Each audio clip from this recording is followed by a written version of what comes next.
what's kind of cool this week? This week in ethics class. What? For it.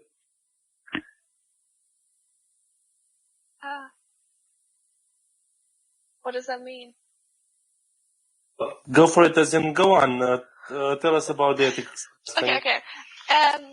This past week we actually had Kant's philosophy of freedom, free thought. Oh, hey, freedom! Oops. What's up? What's good? Hello. Hello. So now you're telling us a story. Who is telling us a story? Soda. Oh, Soda, let's hear it.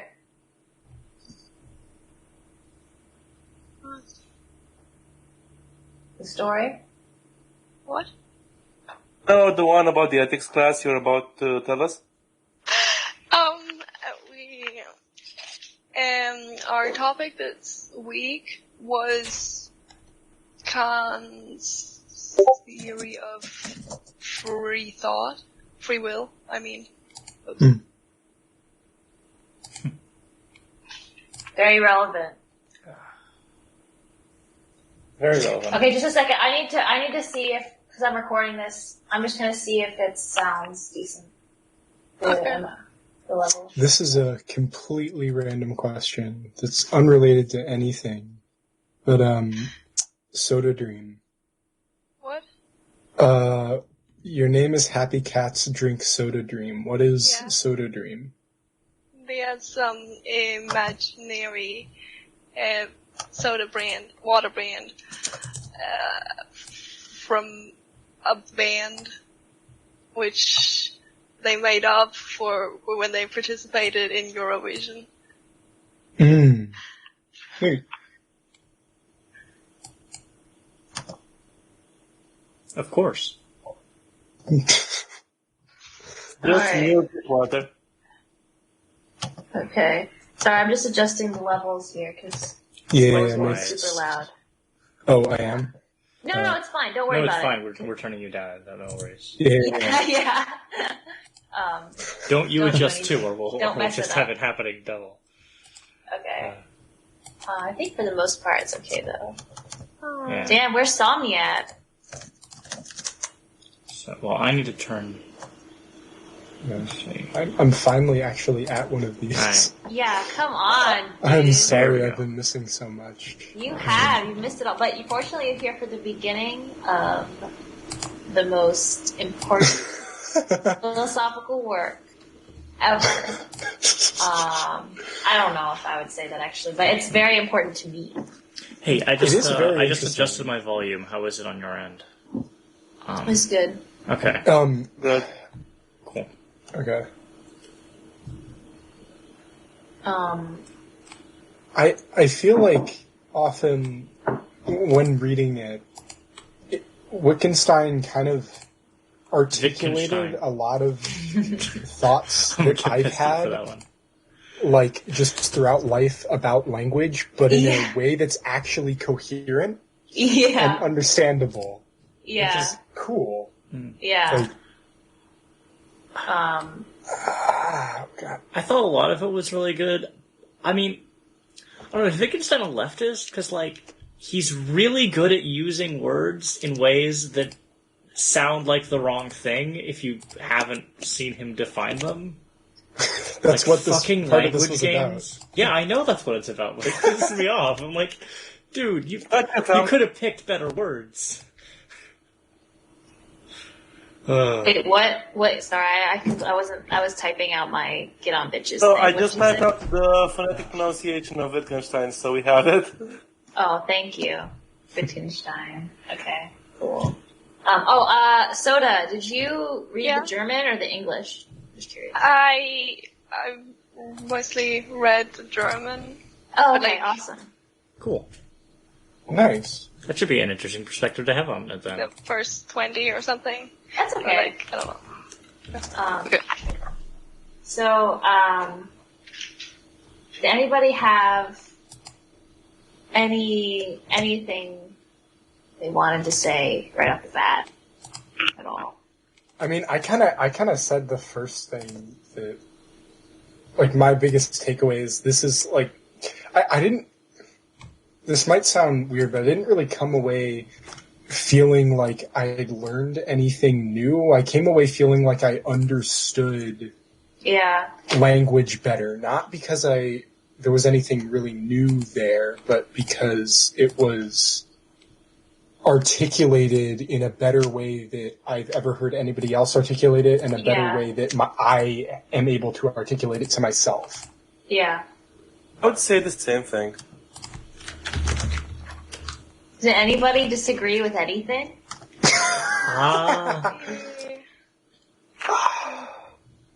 It's not exactly, no. Not really. It's hard to disagree with a lot of this because it's a large chunk of it is just pointing out how ambiguous language is. Yeah. Which I think it's a pretty, like, universal idea that a lot of linguistic constructs are kind of arbitrary and are not as well defined as they could be. But I don't really think... Well, the idea is not just that language is often ambiguous, it's that it's undisambiguable. Then you can't get away from it. Yes. I think I know what you mean, and yeah. I agree. Well, I mean, it's just any, like, oh my gosh, hey, you are clicking so much. Oh, sorry. I will mute when I'm clicking. It's just a lot of clicking, and it's just so loud. Like, you can hear the clicking so loud. Sorry. I can't. It's okay. I haven't been listening to it. Oh, it's just bugging It's me. just you then. Maybe it is. Maybe This you're sounds sad. like a you problem. Yeah. Yeah, I'll mute when I'm clicking a lot. Yeah, it's all good.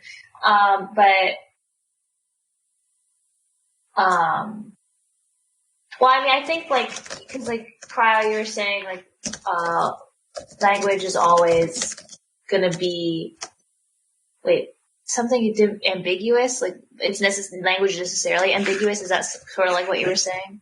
I would call it even, like, innately ambiguous. I mean, I think the only thing I would say... It's just empirically ambiguous. It's only maybe a technicality, but, like, we can create unambiguous language. Like language, you know, in technical language, or, like, symbolic logic, or math.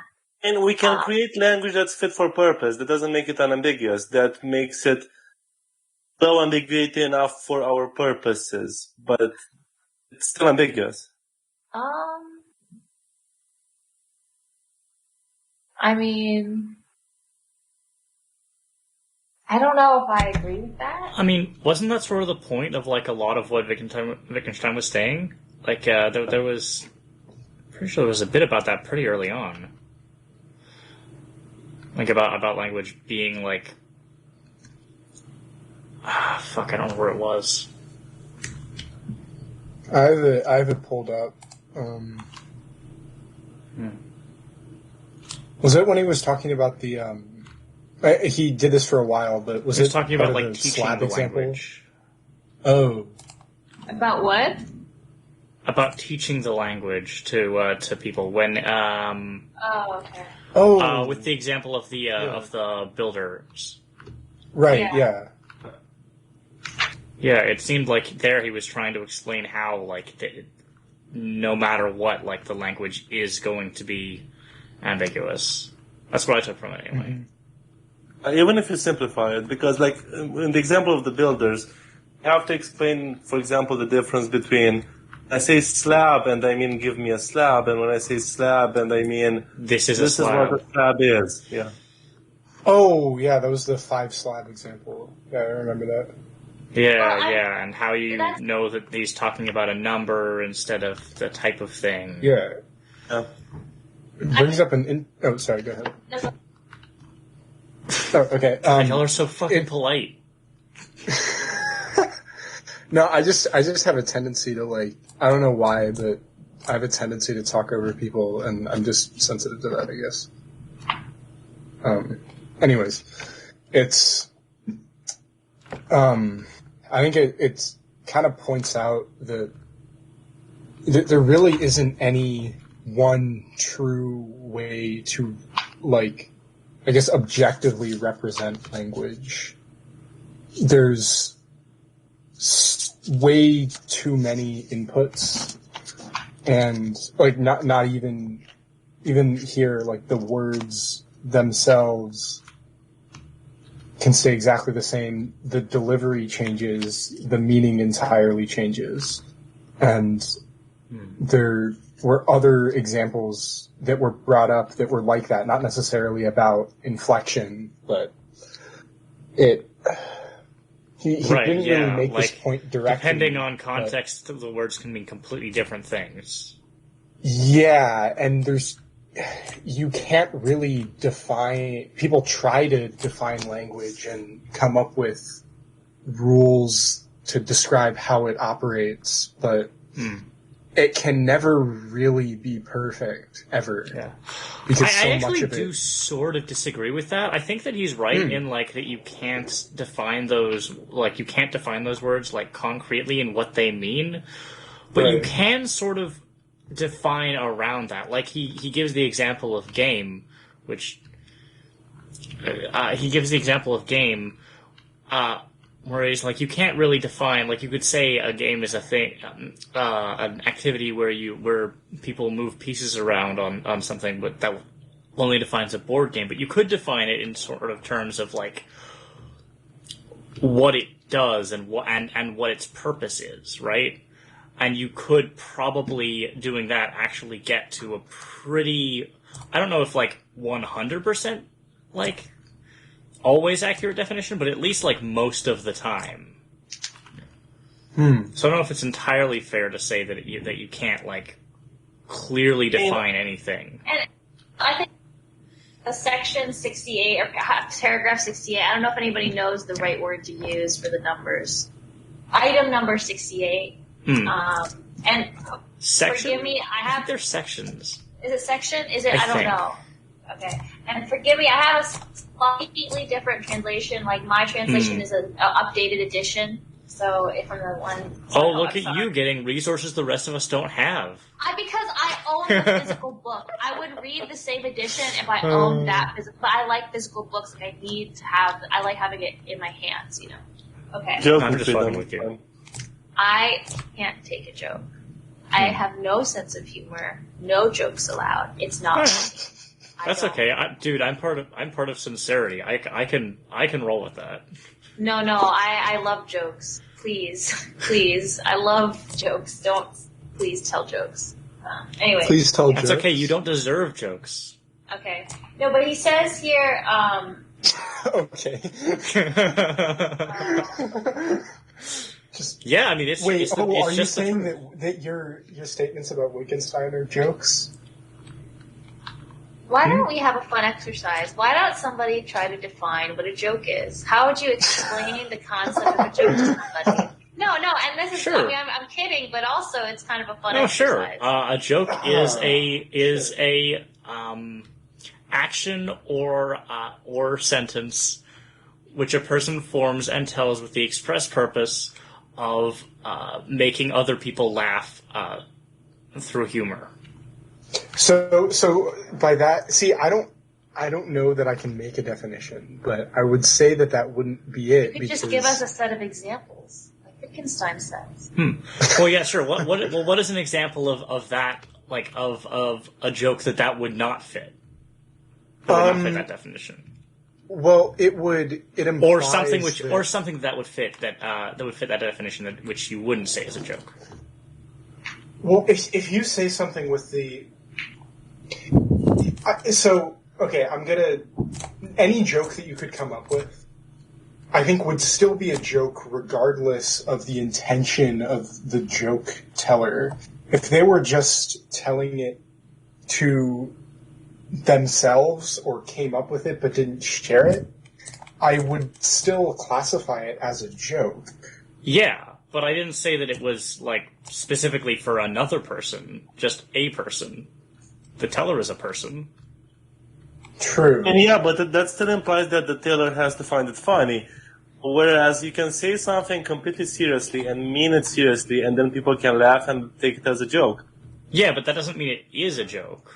It This is an might be an unintentional issue joke, of but it is a joke. when we But, when like, we when you- say joke, we mean there are a lot of similar concepts that we could be referring to. You And know, also, like I mean, like, for instance, you know, like, you think of the expression someone tells you some bad news, and you say, you've got to be joking, you've got to be kidding. And, like, Right, but we're I not know talking that- about the use I of the know, word joke. but that's This the is thing. all The word, the meaning of the word is defined in some sense by its use. Even the use that isn't, you know, literal or explicit. I mean, I think there's still some relation to like what that word. Yeah, but in that case, in that instance, your example, it's not a use of the word joke. It's joking where you wouldn't be able to use joke to mean the same thing.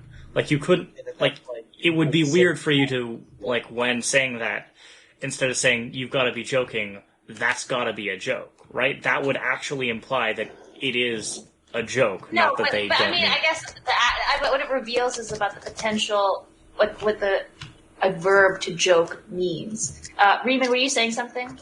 And welcome, Yeah, by the way. I apologize. I thought you were finished talking. But what I was going to say is that to me, like, when you say you've got to be joking in that context, you're not using joking as in referring to a joke. You're saying it more out of like it's a social construct to use the word in that way. Just it's like it's a when language game. when you say hello to someone, they say "How are you?" and then you say "Good." I feel like it's that same kind of mechanism, you know. But then why, like, I guess I'm just saying, why is joking used in that expression? Like, why, like, how would that have originated? Like, it's implying that, I think an element of a joke is something not being real, maybe, or being... And again, That so like, makes I would like. But what I you wouldn't said. say that a joke has to be non-real. No, it doesn't, Yes. but it has to... Go ahead. Okay, so thing is, I don't think that's like an inherent component of language because, as I said in voice text, it's a coincidental flaw of the English language that joking and kidding can be used interchangeably, which makes sense considering that most languages don't have that interchange. Like, not all languages have the same components of emphatic language, and this is what this is called, emphatic language. Basically, there are stock phrases that you use because of the context, and then stock phrase is about the context. It's not about the meaning of the individual words. In which case, you can't actually talk about joking like the isolation when you say you got to be joking because it's an emphatic phrase. That's fair. I was Just just, like when I say trying to bring up a potential... I don't even know if it's a counterexample. But just I know what you're saying though. Like you're saying that when we ask what the meaning of a word is, you need to look at how the word is used and then assign a concept to that. It's not the same process as going in reverse of looking at the concept that we think is a joke and then trying to explain what that is. You need to first start by looking at how the word is used. Yeah. Because otherwise you don't get a correct sense of what the word really means. You're just guessing the meaning. Right, Or because assigning- realistically, the Yeah. part of the word that matters is how it's used, right? Right. Like, that's the only thing that actually defines it. I would personally put it is that the phrase "gotta be joking" doesn't have 2 words in it. It has 2. It has the word "you" and it has the word "gotta be joking." Well, that's your own Then arbitrary you have- distinction that you made. It's not actually how it is. And linguists talk about this concept as, again, emphatic language. This is a thing that is discussed formally Oh. like this. I forget you're all into that kind of thing. Okay. Sorry. I mean, like, yeah. It's like if I were to tell you that outside it's raining cats and dogs, and you would ask me what does cat mean. It's like, it doesn't make sense. But Right. isn't Cat that isn't a functional interesting? portion of the actual like meaning. Exactly. Yeah. Okay, but we still didn't define what a joke was. Well, I did. That's the thing. Yeah, It's- right? yeah. Huh? Like, to me, a joke is anything you say or do or, like, create that has the intent purpose of making other people laugh. But that's my definition. The thing about a word like that is that it doesn't have one strict definition that everyone's interpretation of it follows. But for the most part, there is consensus about what is a joke and what isn't. So Oh, yeah. even if we have different definitions, we can still, for the most part, agree that such thing is a joke, such other thing is not a joke. Oh, Oh, yeah, absolutely. exactly. And it's that kind of, that gets into how It's like game, yeah. we learn language. Like, when we were given an example, we can tell whether or not it is a joke. That's the primary,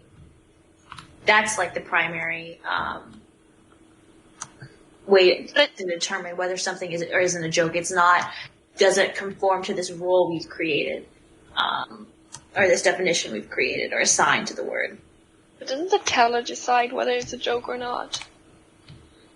Is it the artist that decides whether it's art or not? Does the art even matter? Sorry, does the artist even matter for the art? That's an interesting Death question. Of the author, folks. I mean, I feel Yeah. like there's a big difference between jokes and art because, like, although you could make the case for both, that is it the teller or the receiver that makes it, I feel like jokes are inherently more of a social phenomenon than art is, you know? Well, jokes are a type of art. Comedy is an art. It's a type of art. I would say that there are specific words where we define them in such way that intent matters, and other words where we don't use that. So, for example, if I were to define the word honesty, for example, it is implied in the definition that it's about the intent of the user. But for joke, I don't see that as being like a prerequisite or like mandatory. I mean, I don't feel as strongly that there needs to be the intent to be funny, but I still kind of feel like there does. I guess I wouldn't say I'm 100% confident on that, but like, is it a joke when someone, like the difference between someone tripping in class and everybody laughing and someone who did it on purpose? Like, one of them is a joke and the other one isn't really a joke, right? It's an unintentional joke, but you're right. We can treat an intentional joke as like But it doesn't different feel like a joke. term with a different definition. There's no creation. It's just like a thing happened and people thought it was funny, but it doesn't really feel like something a joke. being unintentionally funny isn't really a joke. And because I feel like It's part just of a funny thing. why we appreciate jokes is because we know they are created to make us laugh and they were successful, and that's what we can appreciate, the success of a joke, which implies it was aiming to do something. I mean, have you ever watched a movie where you thought it was so bad it's good? Yeah. But I wouldn't call anything they did was a joke. Unless it was a joke in it, and just That's what I'm saying. but like they're something that trying was hard and they're something trying in to it do being part of funny isn't part of a joke though. Like it's just something that happens to be funny, Yeah. and I would say there's a distinction there. Like, to me, I feel like the English language, just the way it works, kind of makes me feel that there has to be intent. Because when, in English at least, you say stuff like, he made a joke, stuff like that, you know? Yeah, Yeah, it the implies word that the made joke kind of it was yeah. intended, Yeah. not just like he did a funny. Yeah. Like, you Oh, don't that's say fair. he did a joke. To me, I think English as a language is the reason why I feel that jokes have to be, like, intended for it to be a joke. Well, that distinction is just you're putting it into a verb form when joke is a noun. Like,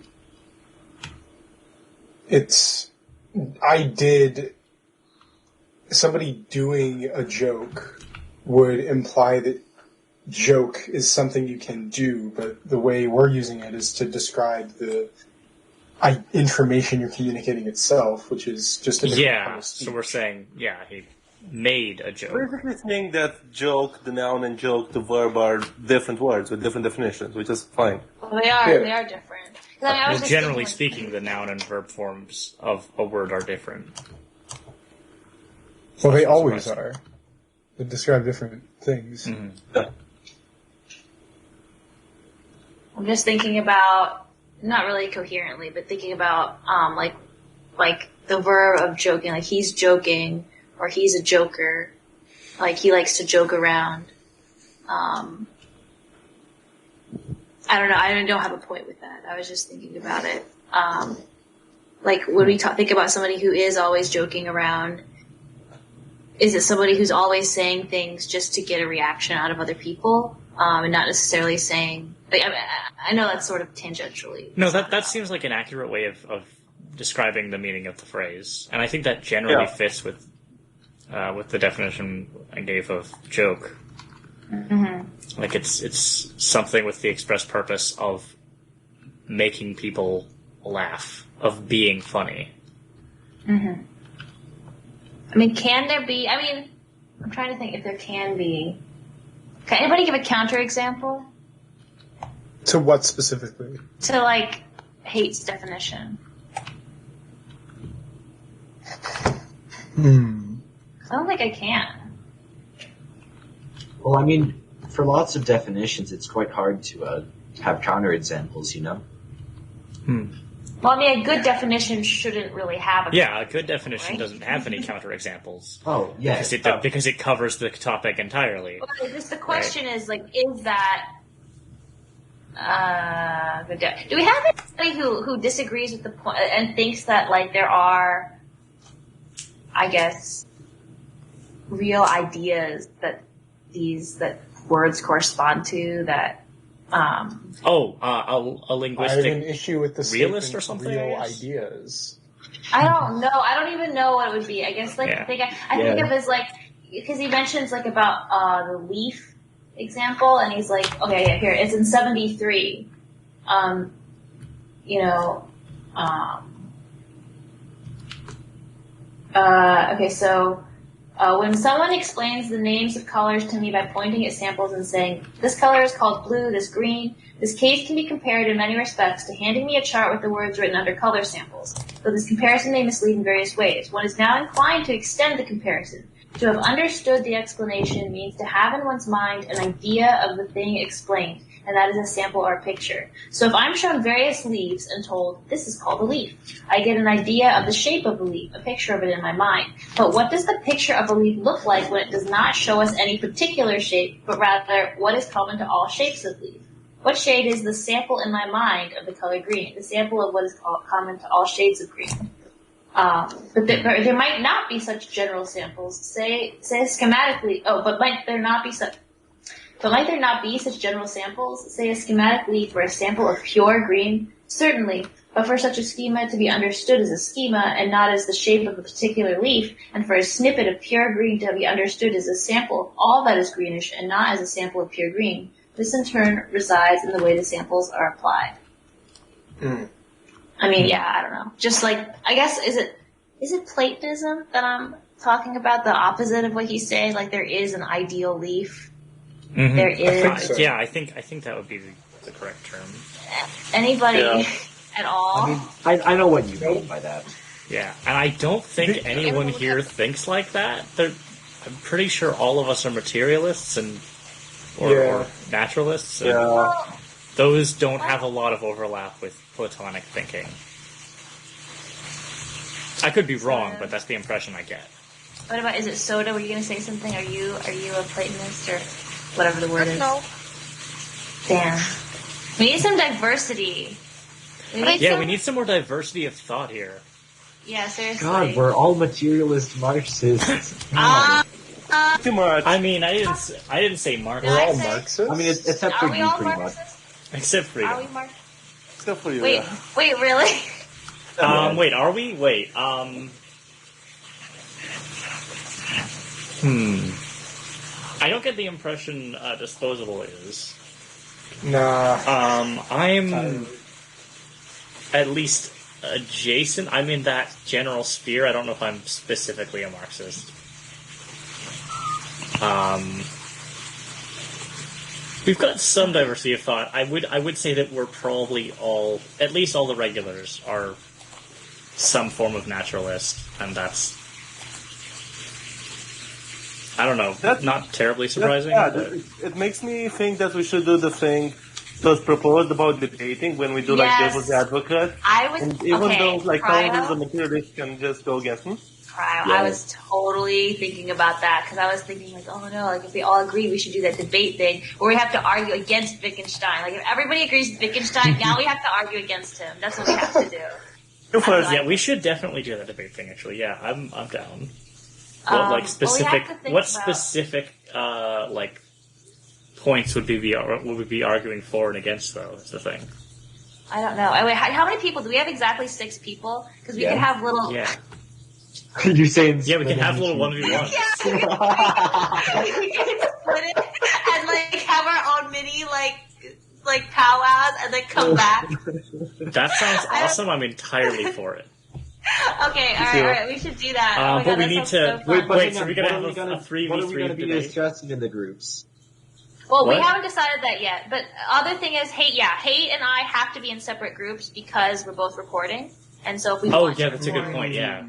Oh yeah. Also, Freedom has to be in the against group. I mean, Raymond is also It's also theoretically recording. I don't know. Oh, I'm not recording right now because I know you're recording. Fair enough. Then yeah. That's fine. Freedom. Hey, Reeman. What the fuck happened to the motherfucking? Oh my god! Yeah, the first recording. I want to listen to it. The video file doesn't work. The video file doesn't work. What doesn't work about the mega file? It doesn't work. It doesn't work. It doesn't play on anything. What? Just upload the audio, please. Nobody can. Nobody I'm can. say that Freedom Baby has to be in the against camp. I want to be in the against camp. Okay. Well, that means should I I'm create another voice? definitely in the 4 camp. Oh yeah, I was about to do it, but yeah, you can go for it. Alright. Are we arguing like for and against like Wittgenstein's ideas in general, or like one specific idea? Because it seems we should have to do something specific. That's I agree. So we have to think about. I kind of want to be against too, just because to think it in a different way. Let's not decide sides yet, because we haven't even decided what it is. We'll get to True. that. Well, let's just decide. Or wait, should we decide first? Wait, no, I'm trying to think. Let's just decide a topic first. I think we should decide on a topic before we split into groups. That makes more sense. Okay.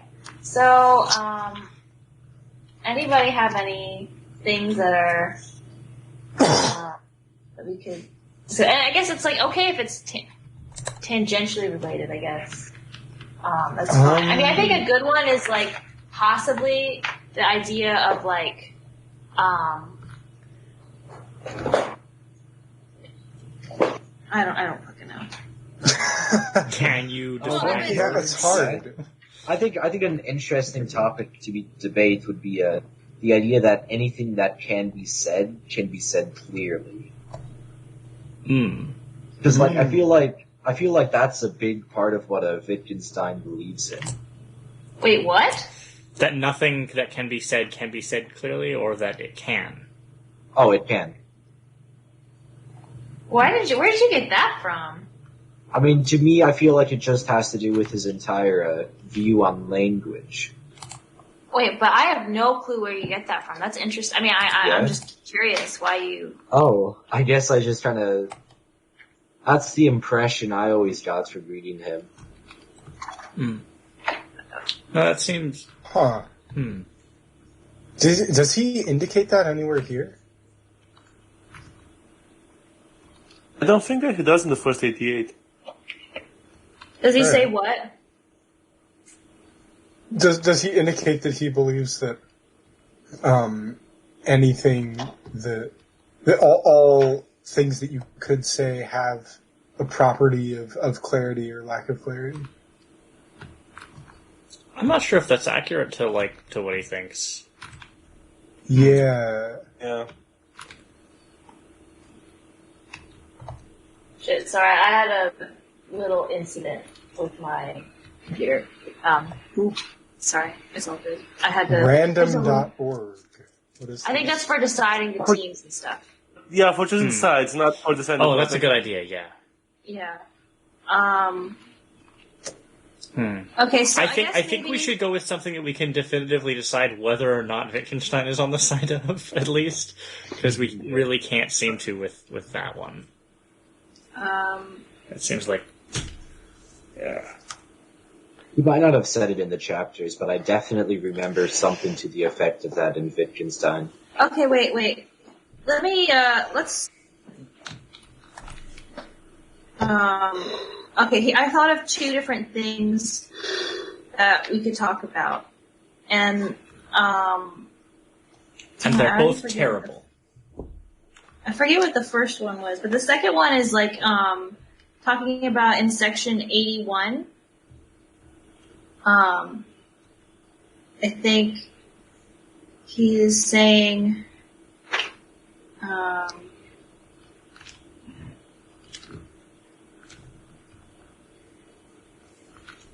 sorry, let me just think of this for a second. Yep. Okay. So it's talking about the relationship between logic, like what logic is versus like normal language. Okay. I'll just have to read it, I'm sorry. So 81. Ramsey once emphasized in conversation with me that logic was a normative science. I do not know exactly what idea he had in mind, but it was doubtless closely related to the one that dawned on me only later. Namely, that in philosophy, we often compare the use of words with games, calculi with fixed rules. We cannot say that someone who is using a language must be playing such a game. But if someone says that our languages only approximate to such calculi, he is standing on the very brink of a misunderstanding. For then it may look as if what we were talking about in logic were an ideal language, as if our logic were, so to speak, a logic for a vacuum. Whereas logic does not treat of language or of thought, in the sense in which a natural science treats of natural phenomenon. And the most that can be said is that we construct ideal languages. But here the word ideal is liable to mislead, for it sounds as if these languages were better or perfect than our everyday language, and as if it took a logician to show people at last what a proper sentence looks like. All this, however, can appear in the right light only when one has attained greater clarity about the concepts of understanding, meaning something, and thinking. For it will then also become clear what may mislead us, and did mislead me, into thinking that if anyone utters a sentence and means or understands it, he is thereby operating a calculus according to definite rules. So, like, I'm not sure here, but I think there's something we could argue about here about, like, is, like, the rules of logic, like, when we talk and when we speak language, is there this core logical set of rules behind it? Is it more perfect to go towards that, like symbolic logic? Is that the most perfect language? Is it more perfect? Is it more? I don't know. If you guys, but do you see? There's something there that we can talk about. Is. I don't know what it is. We could just go with the question: is there such thing as a perfect language? And does logic fit? That does logical what's the word? Guys, we should have read the Tractatus first. I feel kind of guilty that we read this. Oh yeah, we definitely should have. We can always go back. Oh, I think we should. Because what he's for next doing time, you wanna? in Tractatus, what he's doing is trying to make a perfect language, and this is like a response to that. Yeah. Yeah, this book I believe is a compilation of notes that was assembled like post-mortem by other people, isn't it? That's not quite fair. It was like a coherent thing that he wrote, but he didn't publish it himself. And like they had he wasn't quite finished, but like most of it was like this is how he intended to present it. Like if you read the he has a preface that he wrote. Did you all read the preface? Yeah. Yeah. Yeah. So he this format. It's not just like a jumble of notes. Like it is a clear progression. It is intentional. It's just he didn't quite get to finish it. And there are some stuff at the end that I think was just like added on by the other people. Yeah. But. Yeah. And it was like, Because it's a posthumous publication. Yeah. isn't it? they finished like the last parts of it based on his notes and what he wrote that it was going to be, I believe. Okay, I remember the other thing I was talking about, but I have to find it again because it's something about how like when you're saying something, I think it's related to one of the quotes I actually posted in the discussion, where I said,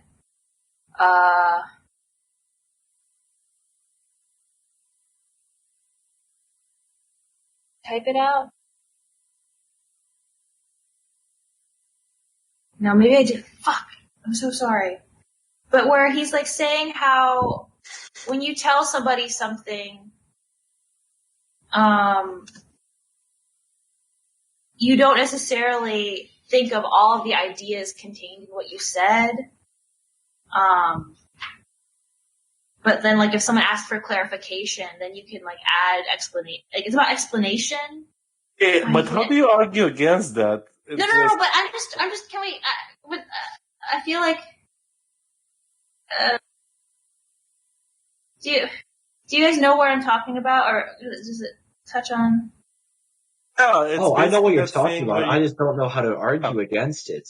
Well, I don't know even what,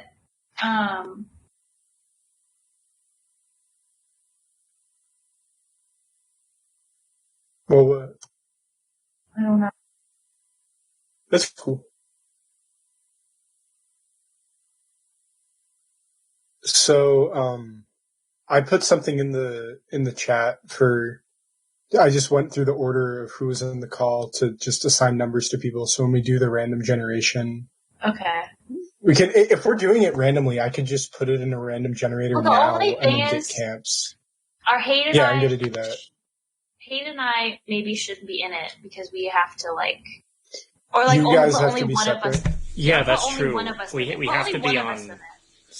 Yeah, I mean, but you only guys one are of us in it, and then the consecutive other numbers. one. Or if you guys are both in it, I can just regenerate it. I mean, you should always Yeah, just do odd regenerate it divisions. until we're on opposite teams.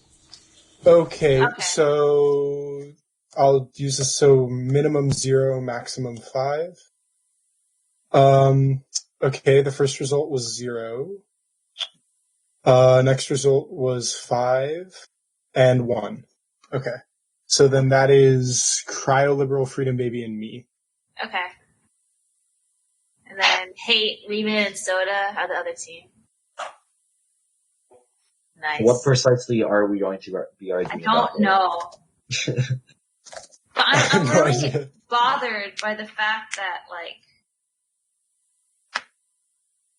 I can't find that thing I was talking about. Like, there's a specific place. I feel like there could be.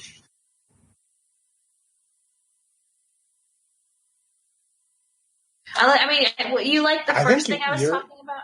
Your suggestion was nice. Like, I think that Okay, would so be what was the fun one. what are we arguing though? As we talked about, what is it? Can there be a perfect language? Is there an ideal language? But I feel like that question isn't quite tight enough. Like we need something a little bit. Yeah, Yeah. it's too Like- open to interpretation. Like I think, Which for is fitting. instance, it would mean like, is there, like,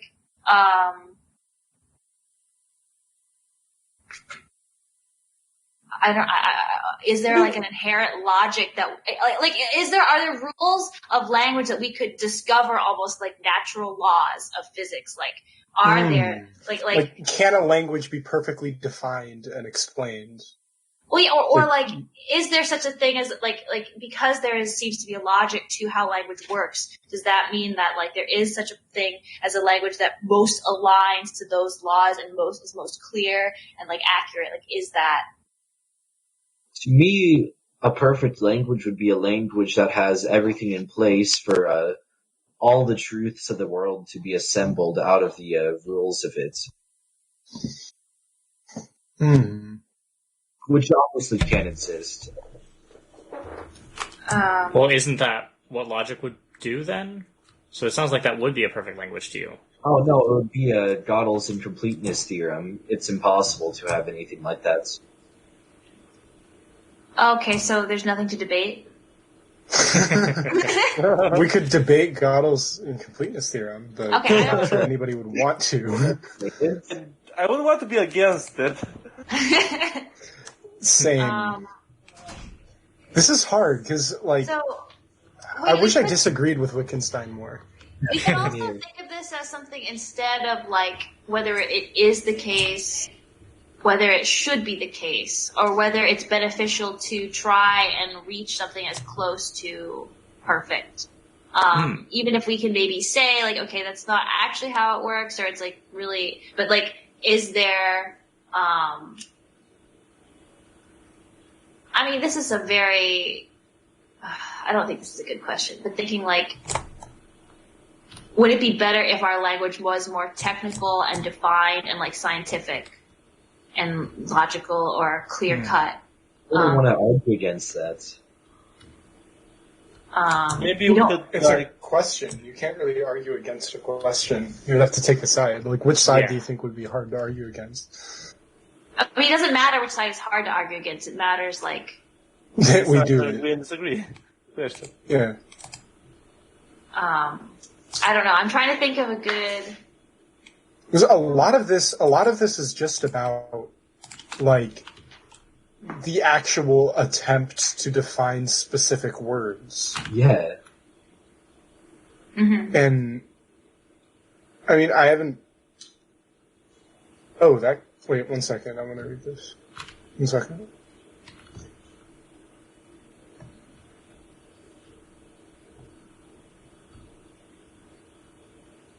Nah, that wouldn't work. Never mind. Another thing would be, are there clear, like, types of words? Like, is it very clear that there are these set categories of words? And that's connected to, like, is there an inherent structure to language that is sort of discoverable because it's just how language works? Or is that not the case? Is it really just, like, what can be like, what can a language Are you saying if language is arbitrary? Maybe. I'm not sure. Like, I feel like there are a lot of ways we think language has to work or things it has to have. I thought of a question, but I'll let you finish. No, I'm just spitballing here. Okay, so here's a random brainstorm. Is language discovered or invented? And we can do that, yes. Is language what or invented?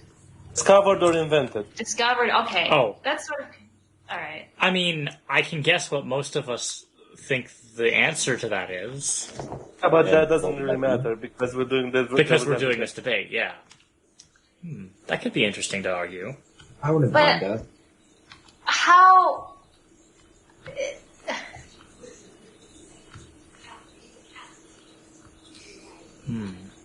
I guess I'm the trying to only think of issue I how. have with that- I'm trying to think of Because- how I would argue that it is invented, that it's discovered. Well, I think Well, I I was could about to argue say, for that. hang on. Here's what I could say. Rather than discovered, it could be something that, like, does language arise through the intention to create language, or does just happen and we just communicate and it just happens? Oh. Does that make sense? That's like Is it language organic? intentionally or unintentionally created? Yeah. Like, Yeah. do we make a Oh, word because when? I know there are some people that I think, mean, like, outside that of language is, people who like, the definitely make foundation it. of human intentionally. thought. Also, yeah, that could be interesting. I mean, because you think about all social animals, like, animals use language. They use body language, but it's fucking language. You know? They didn't create that shit. Is all communication language? I mean, Huh. I would say, yeah. I would That's say what it- yes, that's- but that's actually arguable, yeah. That is arguable. That's a good one. Alright. Cool. do I think you we guys got think? one then. Oh, shit. Okay. Okay, I have a stance on this already, but I'm not going to say it. I'm No, gonna no, wait. no. Nobody should say it, because, like, we don't... Well, I mean, we're not even going to do our teams based on what we actually think, anyways. Well, So, yeah, we so already- clarify, what is the teams were what is the randomly thing we're generated. debating again, though? Is all communication language? Right. Hell yeah. That's gonna be great. Oh my god. What So does that then, mean? that's the teams, I believe. Oh, so who's Yeah. arguing for what? Yeah, I don't know. I don't know. We'll randomly we generate can it do again. that one. Okay, Ours. well, well, We can do that one No, randomly. the team with me and Cryo and something is the sum is 6, and the sum of the other one is 9. So odds and evens. So like you should do like an odd or an even number, like arguing that all communication is language is going to be the whichever number comes up, odd or even. Does that make sense? Did I Yeah, just- okay. Right. So who That's is like- like Communication is language is odd. Is that what you said? The number was odd. No. The number was odd, which means that so the team with Hate, Riemann, and Soda, you are arguing that all communication is language. Fuck. Okay. Oh shit! Really? Do you want? Hey! Do you want to switch? We could switch it. We could switch it if you want. Like, Should we though? I feel like That's a good. I don't that's a know. good question. I think we should. Oh, I don't want to switch. I like this side. Okay, yeah. All right. So then, okay. if So we're gonna switch because of that, we might as well just pick teams. yeah, I think that's stupid. I think we should. Yeah, you're right. Yeah. So yeah, I mean, well, okay. Riemann, Honestly, Soda. though, like, I want people to have the most fun that they can. Like, if you think you can have more fun arguing for the other side, like, you can switch. But, like, is there anybody who strongly feels they'll have more fun arguing for the different side? Indifferent. Okay, fair yeah. So then, all right. Yeah. So, all right. Follow me, folks. Wait. Actually, we need to decide how long. Yeah. Just type in voice text when you feel like we've made a consensus on your side. All right. All right. All right, that's fine. This begins the planning session of the recording. We will begin with Team Uno and then Team Dos. You will hear them in order. Enjoy. Cool. So we are arguing that all communication is language. Yep. All right. So how do we go about convincingly arguing this? I feel personally like- disagree yeah. with this, so it's a little Oh, difficult same for me. I feel but like hey. what we can do What's the though point is of it? like, because language is like the rules and identifiers that we use to communicate, right? Yeah. So I think that we should. Well, yeah. I suppose we just expand- we can yeah? just make a definitional argument here. Yeah, I feel like we should use the idea that communication can only be done through language. And we should expand the definition of language to include anything that can describe anything, you know? Yeah. Let's say we could say language encompasses any like attempt to communicate in concepts such as such as commands or requests for information or descriptions of information. Yeah. And thus, any attempt at communication using those is language. Yeah, it's actually Yeah, the sure. idea that communication can only be done through language, and language is any signifier. I feel like the issue is that any argument we make here is going to be tautological. Oh, yeah, that's the problem. Looking back at it, that's probably the biggest problem with this, because this is a semantics thing, isn't it? Yeah. We should have defined exactly what we meant by it.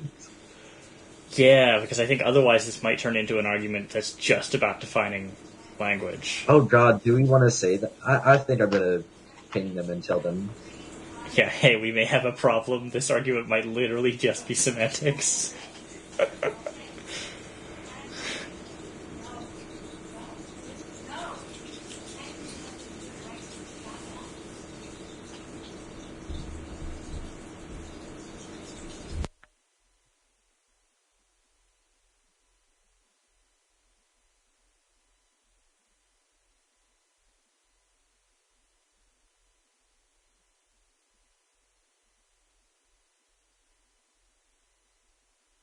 That's the point.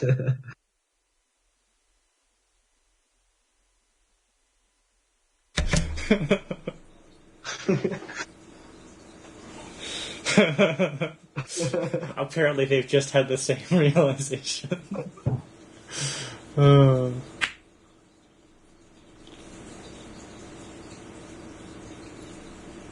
Did we want to argue semantics? But Are I mean, you okay can with you that? really? But I mean, the issue I is mean, that like, language the is problem is that arbitrary. it's- So arguing semantics is Yeah. just being like, no, my definition is right.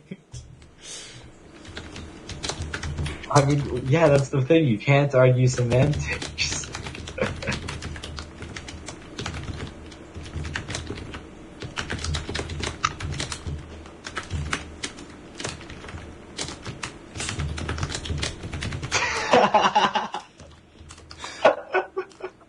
You're just straight old loser.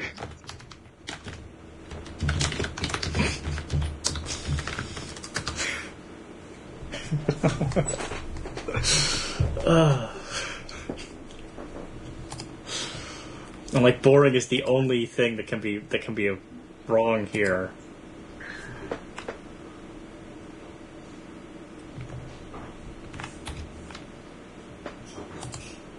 I mean, are semantics battles even entirely non-productive? I mean, we were arguing about what. I guess you know what we can argue about what is better. What makes Yeah, we can more make an sense. argument that this is a Yeah, more what makes- useful. Yeah, what semantic definition makes more sense in the framework of our language? Say that. I think you're already typing that, right? I'm just gonna say, okay, yeah, we'll do a semantic argument. We can't. I think we shouldn't give them away anything about strategy.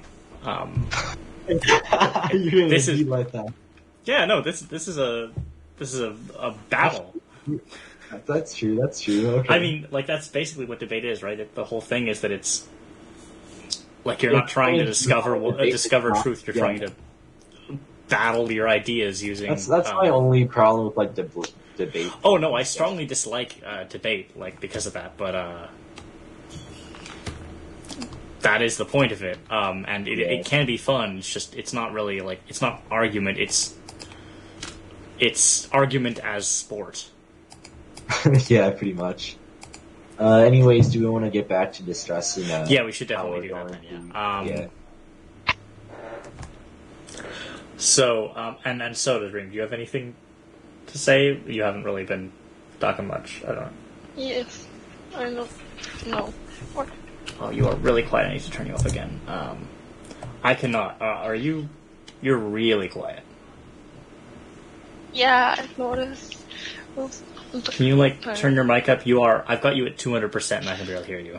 Oh, okay. Wait a minute. Can you hear me? Yeah, that's Oh, much better. totally. I can actually turn you down a little bit. It's like I couldn't fucking hear you at all. Yeah. All right. Much better. So yeah, we need to argue that that that a definition of language which includes all communication is better than one which doesn't. Yeah. Although I don't even think that's necessary that a definition of language must include communication, because like I believe they No. are. definitely I don't separate. think so. I don't think so either. But that's the thing we need to be arguing for. No. Hang on. I just came up with an idea, right? Okay. So we say communication is the transfer of ideas, right? Because isn't that what communication is? Like the transfer of ideas and such between people. And we define language as the hang on, let me think of how I want to phrase this. 1 sec. Oh yeah, I want to define language as like a way, like rules and like a set of those that can describe anything, like anything that is in the universe. I'm not going to say exists because that's a whole different thing, you know? So like, according to those two definitions, right, you need language to communicate, right? Right. Like, the rules don't have to be formal. Like, you can say, like, Right. So Shrug, language like is crossing your so language arms. is the rules Yeah. that we use to communicate, and Yeah. we have to, and we can't communicate without rules. Yeah. Therefore, okay, yeah, that I like that actually. Yeah, we need to try and turn that into something slightly more persuasive, though. Yeah. Um, We need to define that. Well, not define it, but prove that it's a better method of defining Yeah. those two words than otherwise. right. So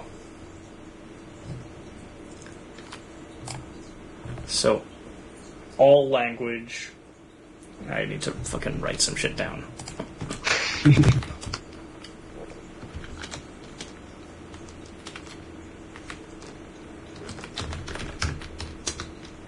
Um,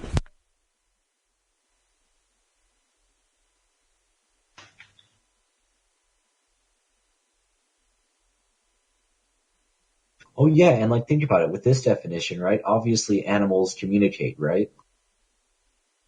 yeah. And under like most ideas of what communication, I mean, of what language is, animals don't have like as developed language, right?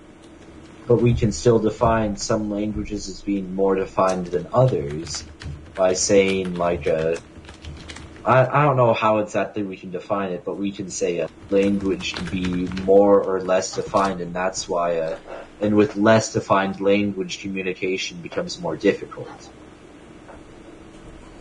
Does that make sense? Sorry, repeat yourself. Actually, I'm not sure. So like, if your language is less advanced and you have vaguer rules, right? Your difficulty in communication becomes harder, and it's harder to express more Right, so complicated communication topics. becomes harder and harder the less defined the rules are, the less Yeah, they have of a language they have it an is. inverse relationship.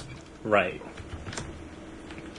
And I feel like a big thing about being able to express it like that means that this is useful to really. I feel like this definition is more useful in the terms of English because now you can apply this to things like infants or animals who have less defined versions of a language under our rules, which explains why their communication is not as rich or deep.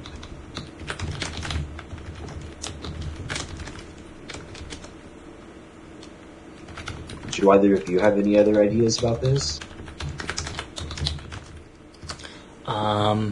I'm just writing this out and I'm trying to see if I can find issues with this Sure. that we can then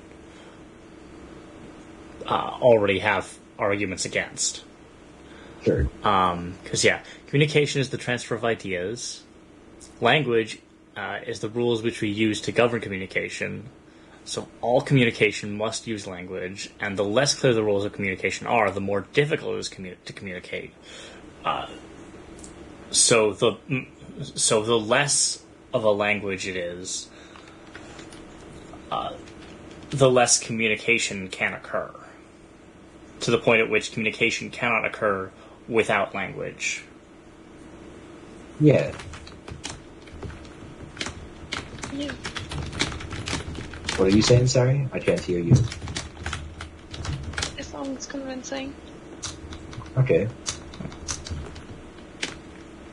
But I think the thing they can take issue, of course, is our definitions at the beginning. Oh, absolutely. And So now we need to. So we've got we need a stance yeah. that makes sense. Now we just need to be able to argue that our definitions are more are useful. Yeah. Yeah. And I'm we gonna have to finish say writing this not out. just, and it's not just useful. We'd have to say that they're more useful. Hmm. Well, I mean, off the top of my head, I can say the definitions that we came up with are a lot more clear and defined and don't have really any overlap at all, which I would argue is a good thing. You know what I mean, right? Yeah, there's one thing. Yeah, our definitions do not overlap at all. So they define concrete, separate ideas. Yeah, even though the ideas are necessary for each other, they're still individual and concrete. And like, there's no like when you're saying communication versus language, you might say, well, body language isn't language. That's a form of communication, right? it becomes muddy where the line is between language and communication. Language is written, Right. spoken. But here we have it. We Where have does that part- we have yeah. clearly defined them as separate things, which they sort of need to be. But also Yeah. from there, we've derived that they necessarily occur. They necessarily coincide in use. Yeah, totally. That's what I would.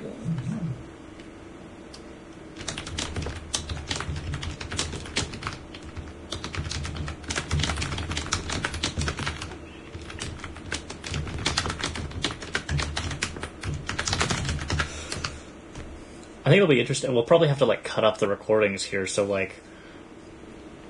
Oh, so you put like one and then the other? So I mean, like, well, when we put them out onto this, we'll like cut out Freedom's recording of this bit and my recording of this bit, and put them as like the separate planning sessions, and then like the remainder of the conversations will be just the two recordings. That'll be interesting. So arguing for the definitions. How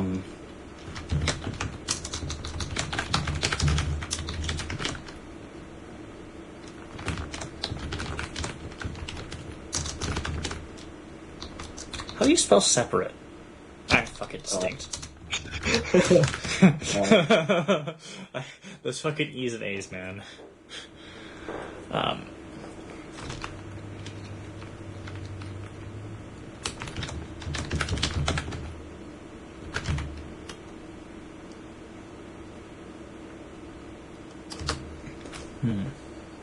feel like we need to have more in favor of our ideas, like why of our definitions, why they're necessary. I think you can just like ponder why these definitions are useful in the applications in sciences that can be more clear with this, Yeah. Because I feel like the point that there's no overlap and it's clearly defined is already huge. Yeah. Like, if communication is the transfer of ideas, then that means that it's the master group which, like, all languages are within. Yeah. Because language is the expression through which, the expression of the communication.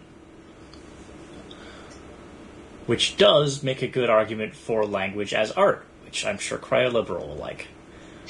Because we're both in the Dreg fucking Conlang subsurfer, which is a thing.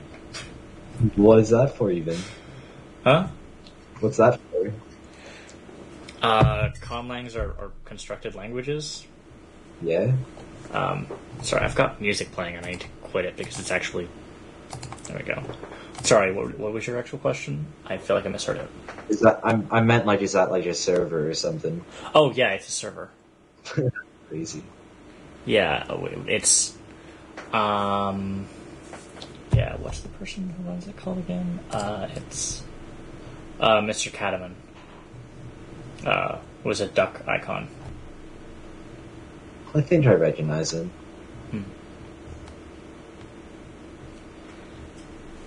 Yeah. So that's a fun server. But yeah, so...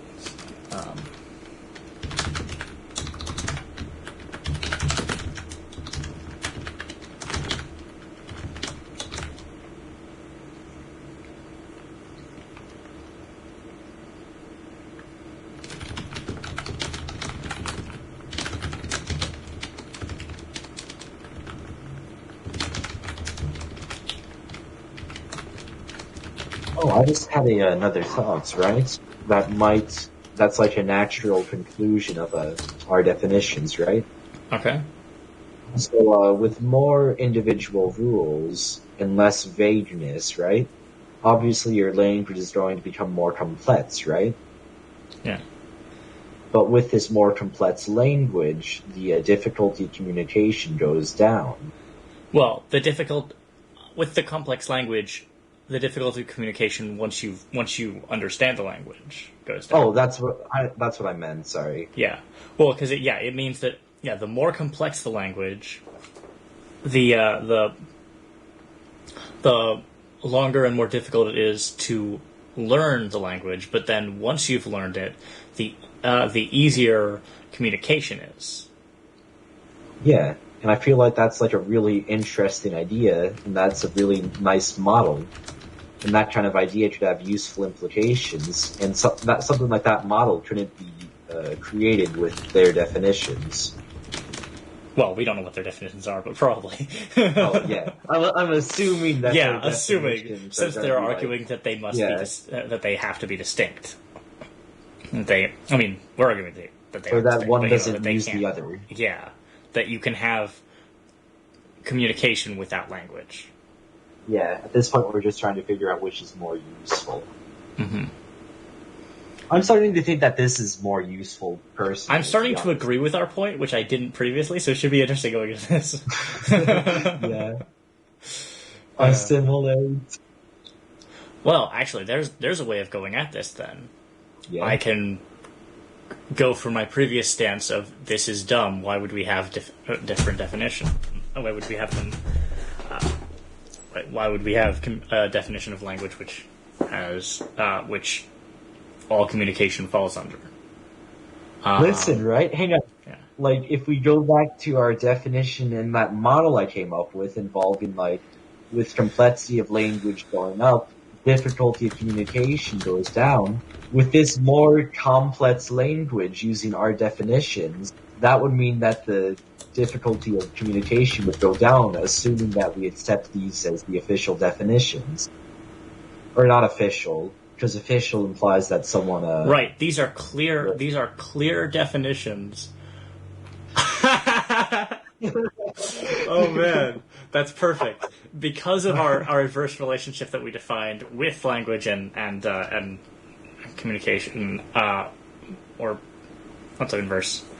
That's not it actually. There's a direct relationship between linguistic complexity and communication effectiveness. God, I hate that that's what the word is. I don't know what to call that, but like I know is exactly effective. what it means. Yeah. It's not really efficiency. It's close to efficiency, but we can't quite argue that. Yeah, I wouldn't really know exactly what to call it, to be honest. There is also an inverse correlation between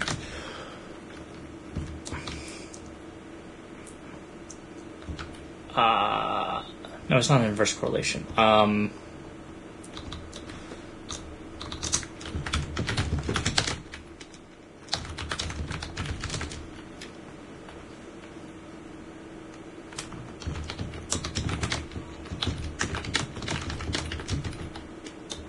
We need to define different linguistic complexity. Yeah. The variety Unlike- and the variety, clarity, and level of distinctness between and of linguistic rules. Yeah, that's a great way of putting it, actually.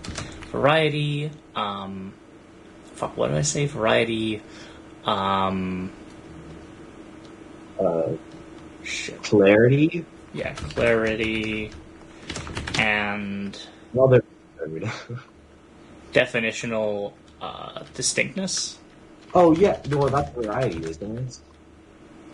Or is it? No, variety No, means there's distinct- more of them. distinctness, Clarity yeah, means that's they're not vague, and distinctness means that they are separate. So yeah,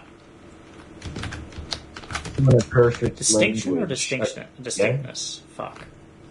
So, like, in a perfect Distinction. language, according to how we're saying it here, like that leaf thing that I think Freedom was talking about earlier with Wittgenstein, there would be like infinite different definitions for every variation possible of a leaf under our definition. You know, Or well, there So would a be perfect- there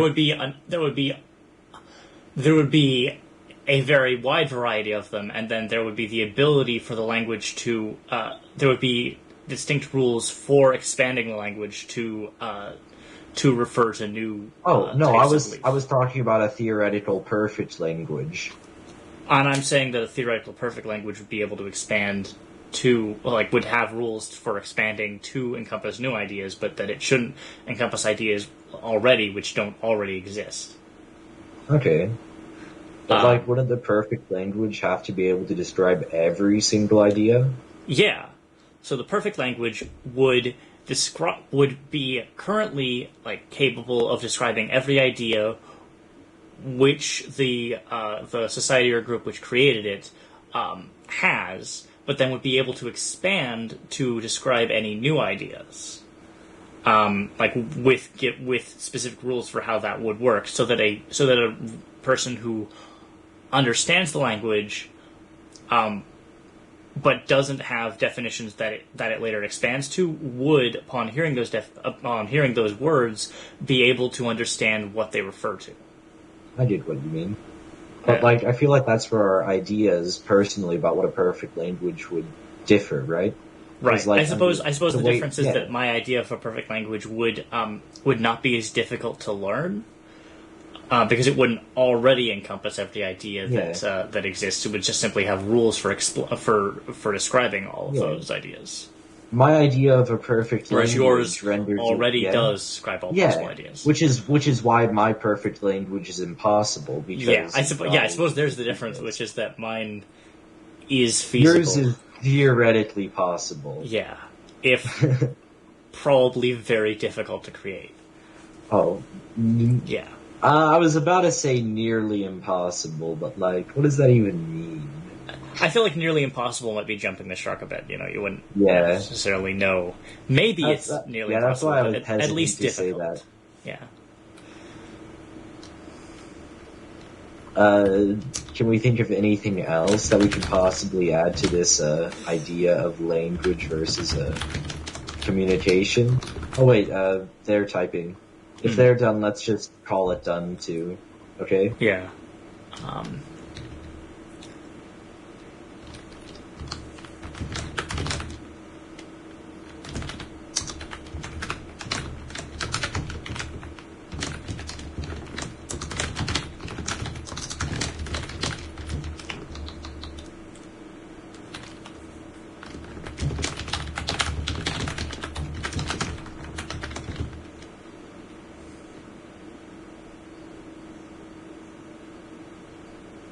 Oh, yeah. They made a role and a text chat.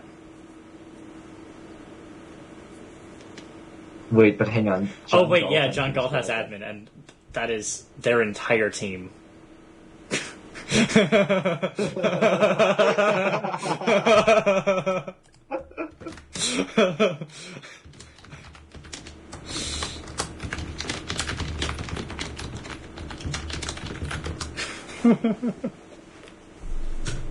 Yeah, I wouldn't put anything on it yet.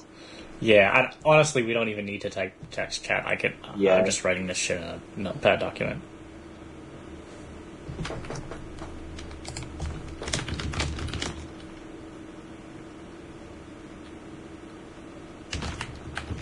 Some are more evil than others.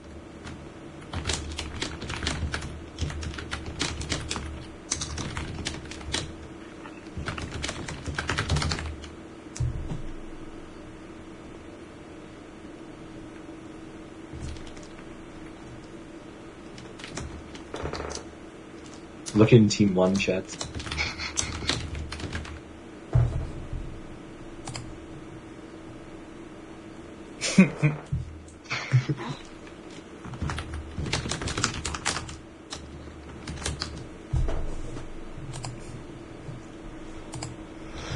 So yeah, what I have is.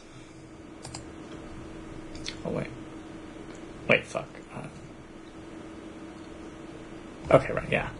So, yeah, communication is the transfer of ideas, and language is the rules which we use to govern communication. So all communication must necessarily use language.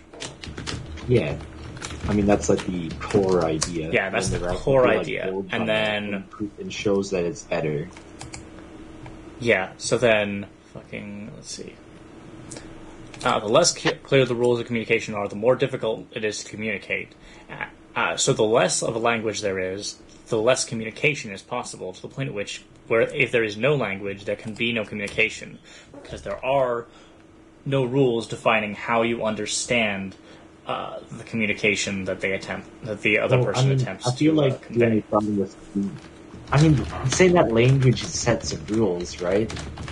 Well, I feel like non-standard rules. It doesn't have to be like to me, rules in like the way English works. But rules can be applies contextual. standardized, right?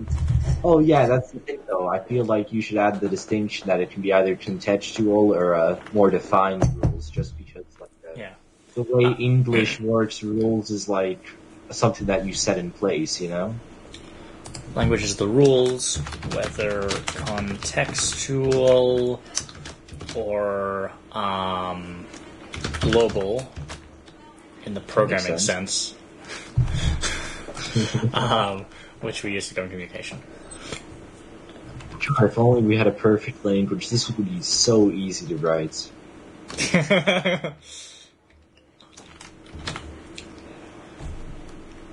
if there are no rules, which to understand.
Because there are no rules through which to understand and attempt at information transfer, that is communication, without language, the attempt may as well be gibberish. Yeah. There's actually a really good example of this. Do you watch Tom Scott's videos on YouTube? Who's that guy again? Sounds familiar. Wears a red shirt, does tech videos? No, I don't think I'm familiar. He, at one point, attempted to create an app called Emojily, which is an emoji-only messaging app. And that was, like, conceptually, like, interesting, and he had, like, a login, a sign-up page where people, like, selected an emoji as their username to reserve, and it got, like, a lot of stuff. And a couple of news agencies attempted to reach out to them using only emoji. And they responded. And funny enough, neither side knew what the other meant, because there were no rules defining what it was. Even though the emoji had already had set meanings, so if there was sort of a rule thing going on there, but even then, it wasn't enough for a communication to be even possible for you to even kind of understand what people meant. I mean, because it's a bare bone language, and even though well, it wasn't even a bare bones language. It was sort of like you've got a set of words which have a number of possible meanings, Yeah. like a finite number of possible meanings each, with only a little bit of overlap, but no grammar, no rules for how those words are used, no nothing. And Yeah, I feel like it didn't work. That's why we need to learn sign language, like emojis. yeah. Actually, now that you mention that, right? I mean, I'm sure you. wonder if Oh they're god, gonna now I need to come make up an with- emoji-only language. Fuck. Wait, hang on. But now that you say that, right? What if they come up with a definition of language versus communication, where communication can be just like meanings and ideas, where language has that grammar piece? But we would say then that all language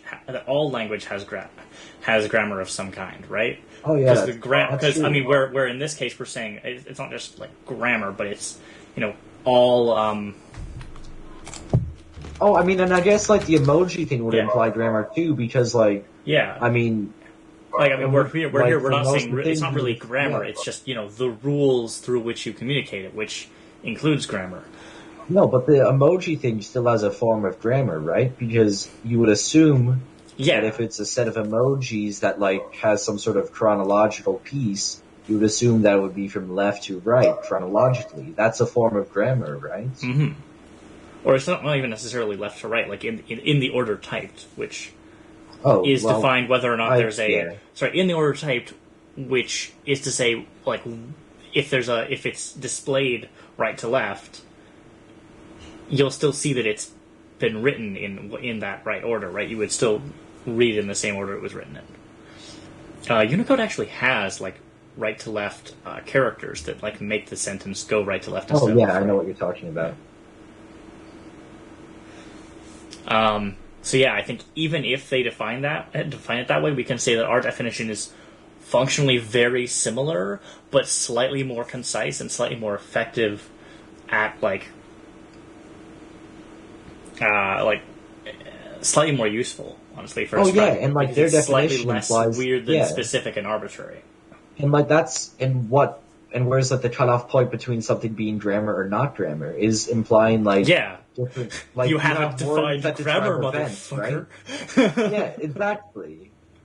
And Yeah. like grammar is like to me the relation between words, right?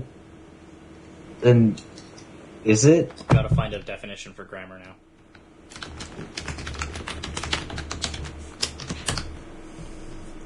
The Grammar. structure The whole of system and structure of a language. language, or of languages in general, usually taken as consisting of syntax and morphology, including inflections, and sometimes also structural phonology rules and governing semantics. yeah. So yeah, the Structural rules. yeah.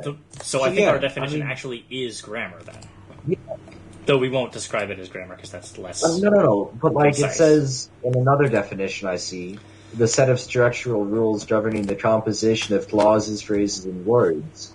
That's talking not about like the actual system. It's talking about like the what's it called? So if language is like the set of rules, grammar. There's like two parts of language. Definitions and grammar, where grammar shows the structure of how you lay out Right. the definitions. Grammar defines the structure, and definitions define the symbols used in that structure. Cool. Present different I'm gonna ideas, write that yeah. down too.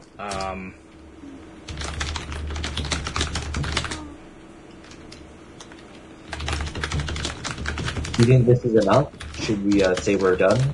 Let me finish writing this, but then yes. Okay. Actually, I'm gonna want to format this so it's a little more clear as well, because I want to basically be able to read through this and at the end have them say, "Fuck, you're right." I don't expect that to happen, but like I want that to be at least like a possible Oh, yeah. way of going through it. That a language. Okay.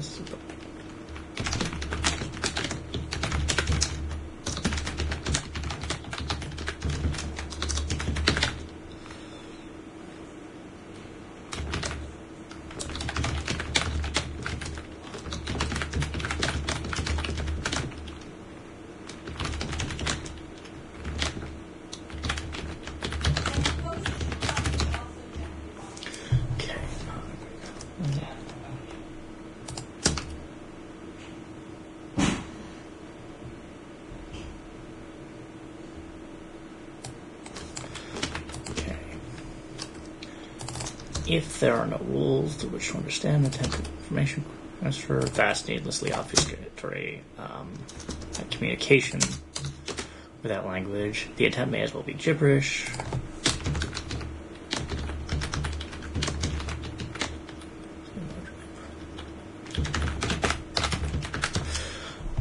So the less of a language there is, the less communication is possible, to the point at which if there is no language, there can be no communication.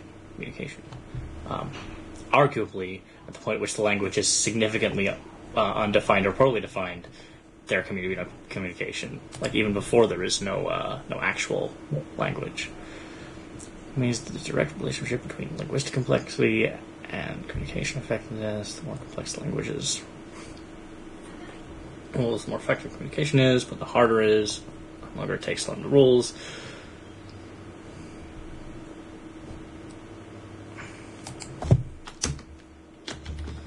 Linguistic complexity is here defined as the variety, clarity, and definitional distinction between and of a language's linguistic rules.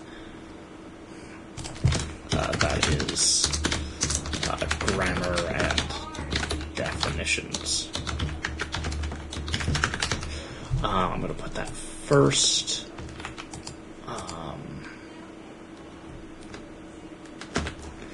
Okay.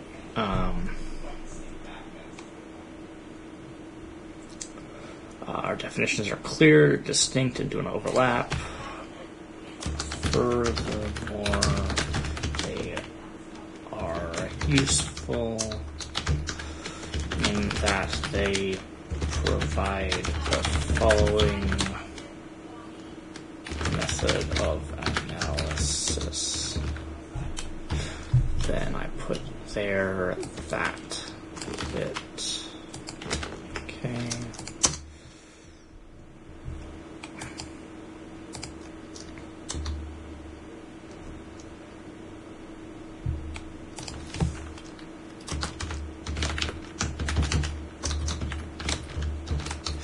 Okay, so what I've got is communication is the transfer of ideas, language is the rules, whether contextual or global, which we use to govern communication. So all communication must necessarily use language, because the less clear the rules of communication are, the more difficult it is to communicate. And if there are no rules to which to understand an attempt at communication without language, the attempt may as well be gibberish. See emojically press interaction.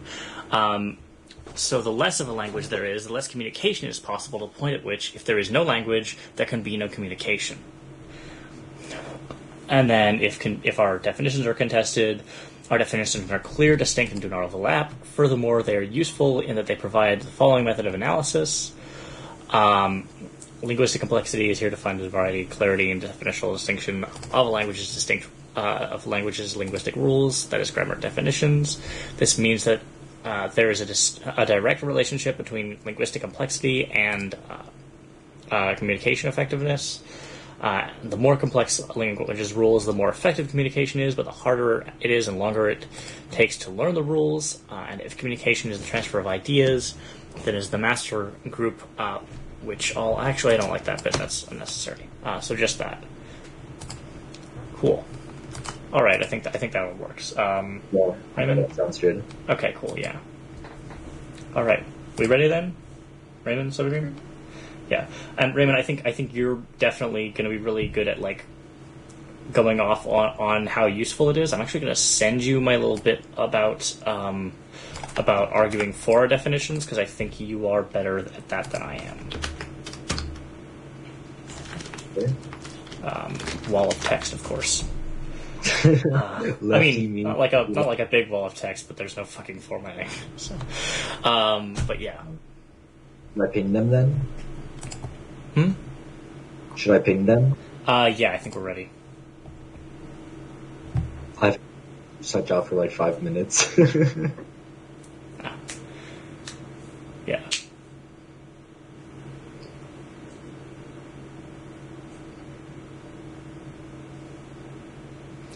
I'm going to go put away my teacup.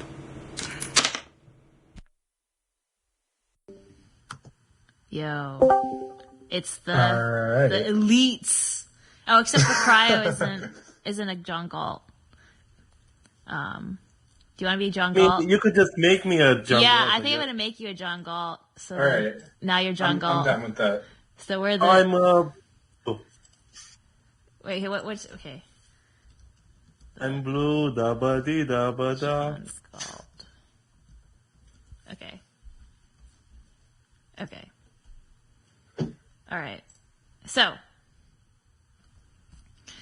we're saying not all communication is language. This is more fun because I don't actually know how to because I don't agree with it.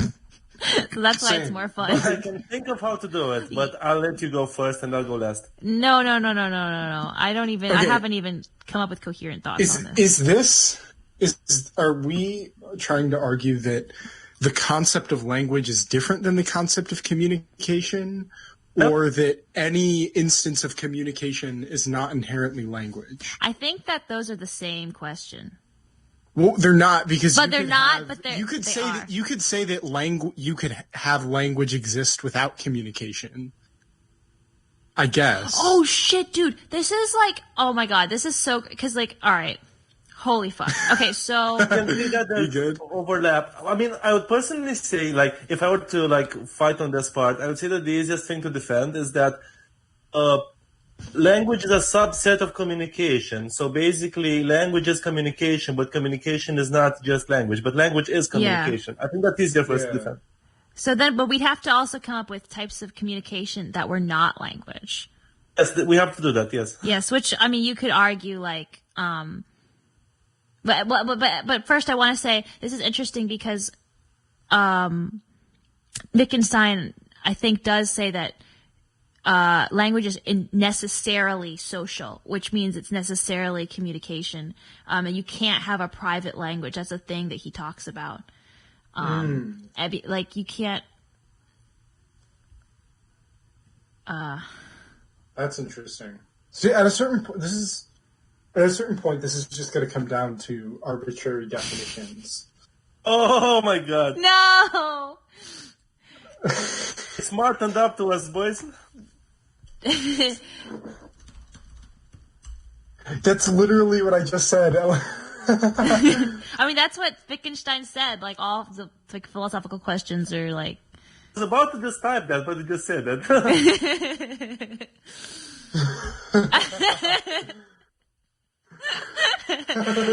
I think we should just go with it. The semantics argument. I think it's Yeah, fine. let's I think go it's with it. fine. Sure.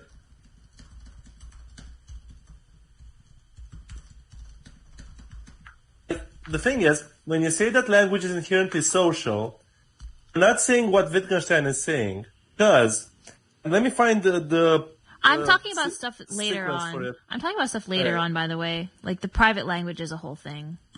But go on. like he says something different, but I want to find it's one of the original ones. He's basically saying something like, in order for you to be able to teach language to someone, that someone has to have a language already. At the very least, he has to have like an internal language, basically to be able to speak to themselves. Social language. I didn't hear that at all because I'm arguing with hate. Oh, sorry. So basically, I can't find the section right now, but early on, Wittgenstein is saying something about how in order for you to teach someone a language, they would have to already know at least one language, which is the language that they use to talk to themselves. Language of thinking. Okay, so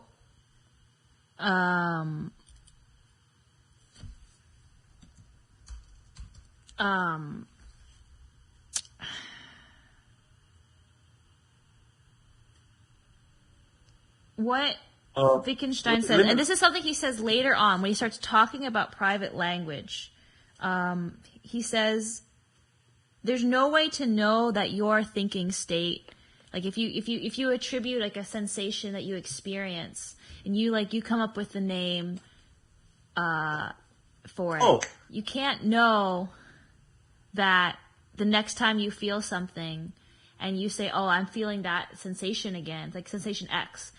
Every single time you feel that sensation, you can't really know whether you're actually feeling the same thing. The only way to know something for sure is if it's like a communicable language, if it's something that you can basically teach someone else, that someone else can agree that like, oh, I know when I'm experiencing sensation X. It can't just be something that's only internal to you. That's what I don't know if that's relevant, but that's like later on down the road. Okay. Yeah, like the earliest thing he says, like similar-ish to that, is again in 78 when he's like, compare knowing and saying how clarinet sounds. Because like that's not communicable. Or like think about basically describing the color red to someone who's like colorblind and his red like cones aren't working. Mm-hmm. It's like it's not communicable, the sensation. Yeah. We can still construct language. Okay. Well, anyways, so we're gonna say that not all communication is language. So But then we need an example of communication that isn't language. yes. And then we need to. So, would communication between, if you need to have two agents be social, would communication between computers be an example of communication that isn't language? Well, binary is a language, isn't it? Isn't is. that how they communicate with on and off states or whatever? Yep. Unfortunate. The only thing I can What think of defines communication then? here's If that's true. if it's the transfer of information, then you could get into like quantum shit and say that not all transfers of information are technically social. But I don't know if that's that seems like just a semantic road to go down and not really in good faith. Okay, well maybe let's start by defining language. So Yes. Because we can make a case for language being excluding, like be more exclusive. For instance, like you could like body language. Is that really a language? I mean, it obviously has language in it. But... So let me. So this is in the preface, I think. Okay. Intention was shown by their bodily movements as if it were the natural language of all peoples. The expression of the face, the play of the eyes, the movement of other parts of the body. Wait, where is that in the preface? It's not in the preface. It's in part 1, the very first page. Okay. Okay. One second, let me get there.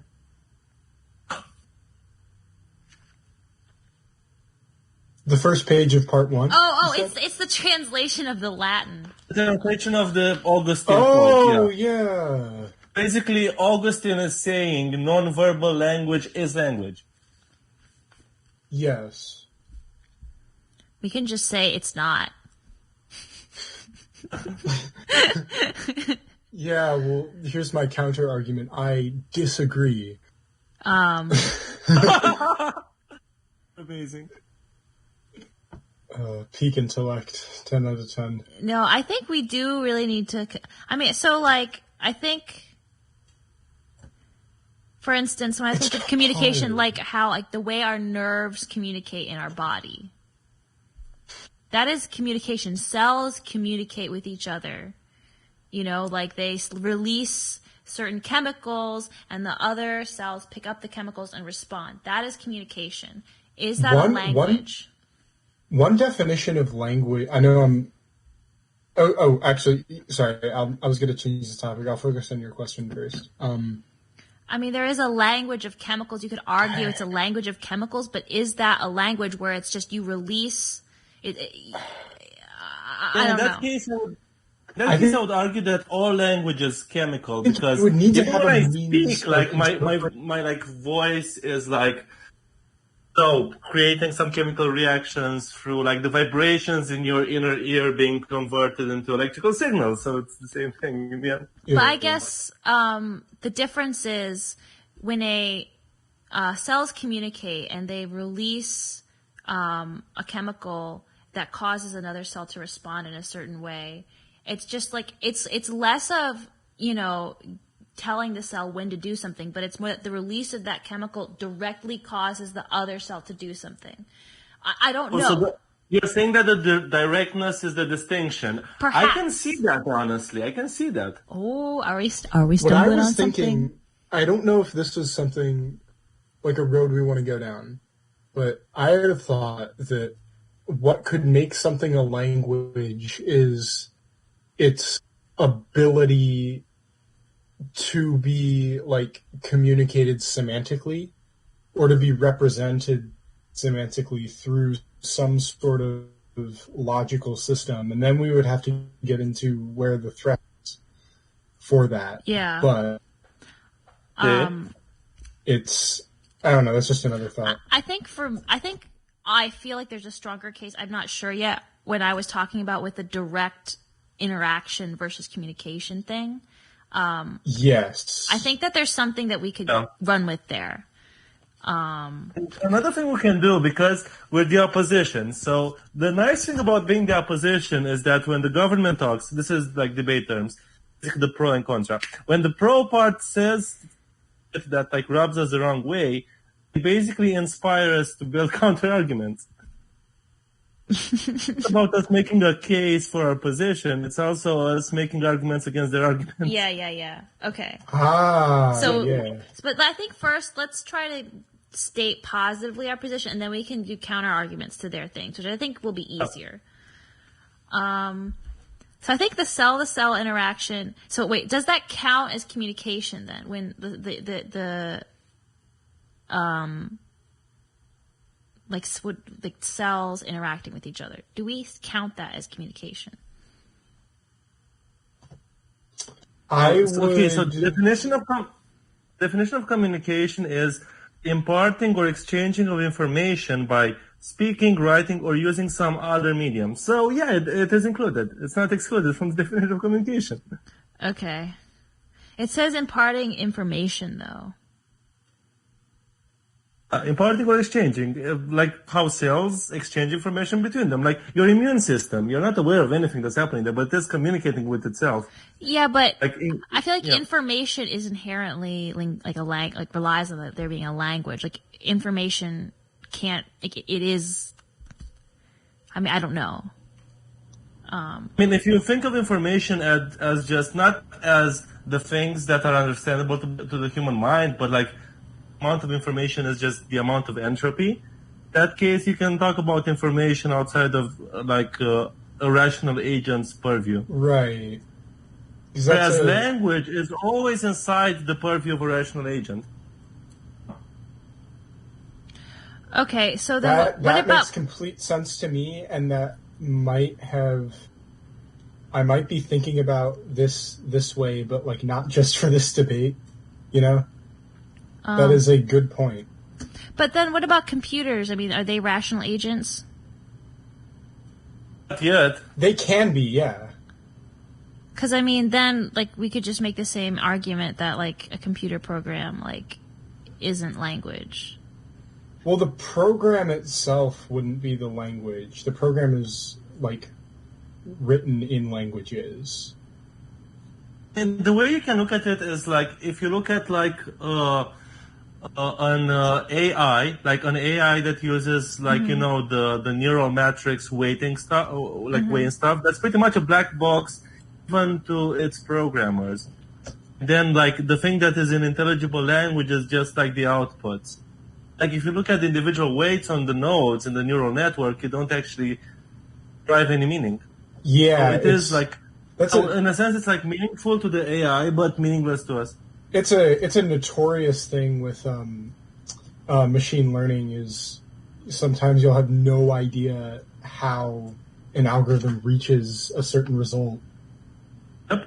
It still does, but there's no way to translate that into humanly understandable properties easily or intuitively. Which is why, for example, we can't write any like specific like non-neural network algorithm that can beat AlphaZero at chess. Like we can't do that. We're trying, but we can't. Know how it works. So can we try and structure, like clearly state and I don't know what the word is, but just like our argument here and like a little bit more. So like into like a sentence or a thesis or whatever. I don't fucking know. Like let's define communication. How are we going to define communication?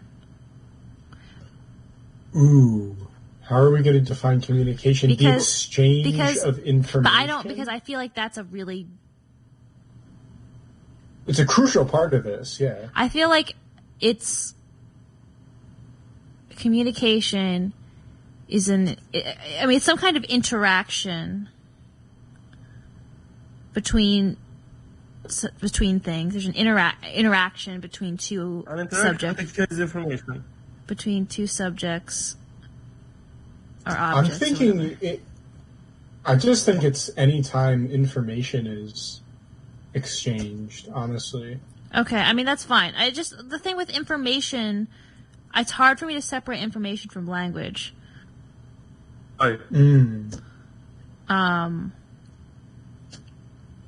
And so, but like, let's think of some examples of communication, like different types of communication that may or may not be language. So like we have the example of the cell-to-cell communication where it release of a molecule will make another cell do something. And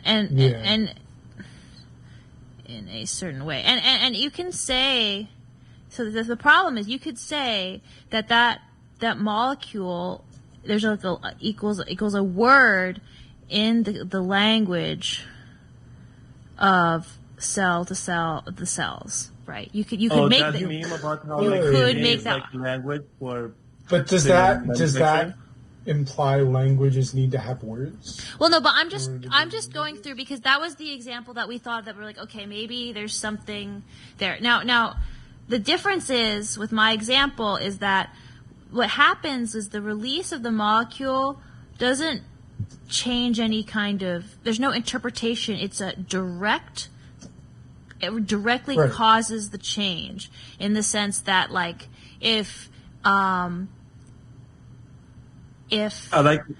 like the difference is that with language, like I'm thinking of something and then I'm telling it to you, and then you're not getting what I'm telling you. You're getting an interpretation of what I'm telling you, and then you're organizing that into language in So, your head. okay, It's indirect. language requires, this is good. Language requires interpretation, language is indirect. Language is not, like for instance, violence isn't language, but it may still get someone to do something. Maybe. I'm wondering how you feel about that. And threatening someone is language because Well, you threatening are like, someone is language, but maybe like handcuffing them and shoving them into a car isn't fucking. it communicates something, but it's not language. So could we say okay?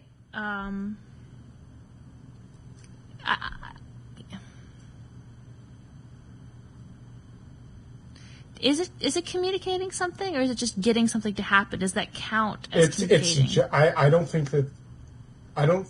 Well, I think it would count as communication because if we do count that as communication, we're kind of using the same definition that we're using for language, you know? And then we would kind of shoot ourselves in the foot.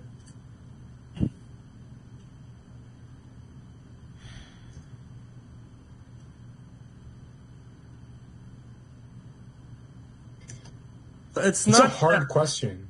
It's more like it's included, but it's not the only thing because, like, again, say that communication is like an exchange of information, and then language is the interpretative process through which we exchange information.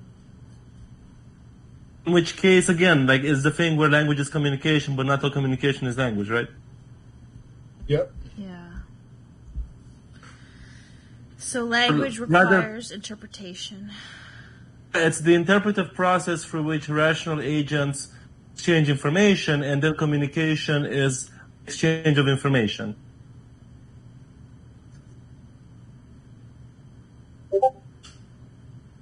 Another way you can think about it is like language is a car, and communication is a vehicle, right? Yeah. Yeah. Yeah, no, I don't, the problem, it's hard because I'm trying to, I don't agree, like, so it's difficult. Yeah, I think that's the issue, and so it's like I'm trying to make it more convincing to me. It's just not successful. But that's okay. I guess that's how it is sometimes. Oh my god. It was so much easier when I was convincing someone that fascism is good. It was so much easier than this.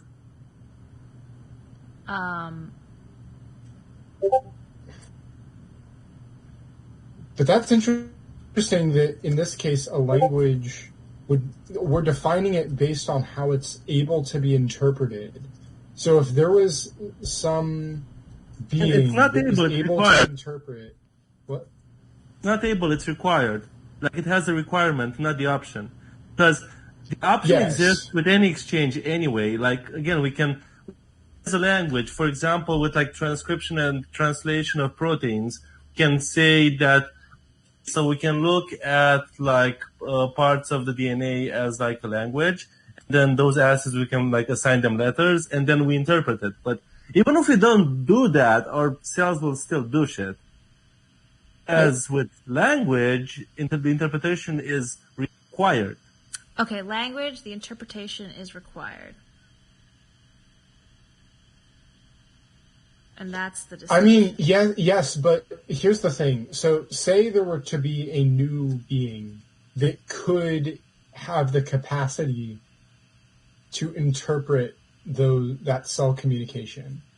Suddenly, then, it would become a language, right? It will become a language to that being. It won't become a language in and of itself. It won't become a language for the cells. It will just become a language for the being. It's not a language for the cells. Okay. So language. So Just there like, isn't. again, So the there weights in wouldn't neural be a network are not a language term. for the AI. It's just that the outputs are a language for the programmers. Yeah, that makes sense. So what we're going with is that language is not inherently the concept of language isn't an inherent property of a system of communication. Yes. Yes. Okay. Somebody, I guess I can just write this out. I don't know. Okay. I feel like it's hard because I wish you could like see what I'm writing so we could like, but then I don't want. Should we make a hidden chat for us? Sure. How do I do that? Is there a John Galt? There's no John Galt hidden chat. Yeah. Oh yeah, here we go. You can create channel and then put it to private and then, I don't know.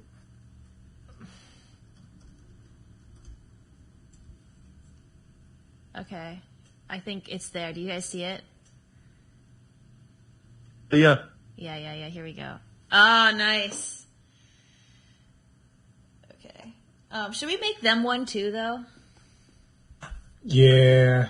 But we'll just say we won't. We'll just promise we won't look at it. No, but they don't even have roles. They don't all have the same roles. We'll just give them roles. Okay. So, I'll make a new role. Honestly, yeah, because we could just have debate team 1 and debate team 2 be like roles that were just like temporary roles. Yeah.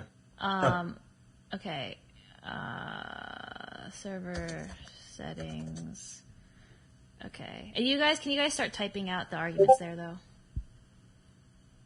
Okay.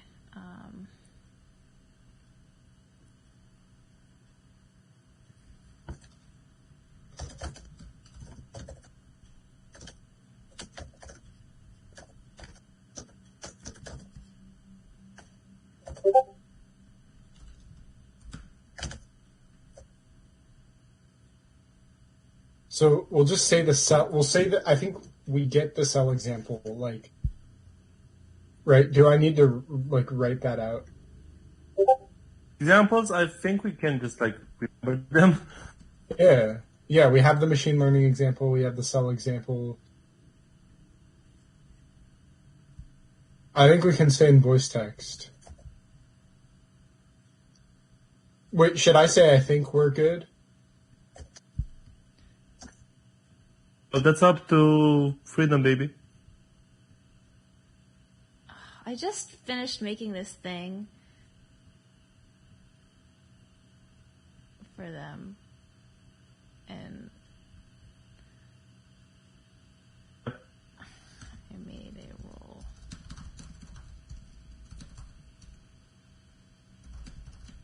But I just realized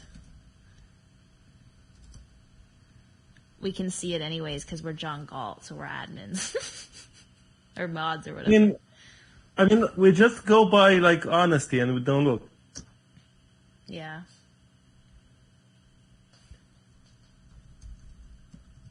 Yeah, I won't look.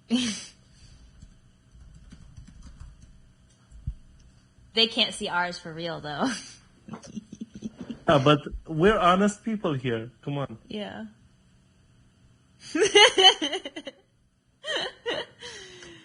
Okay. I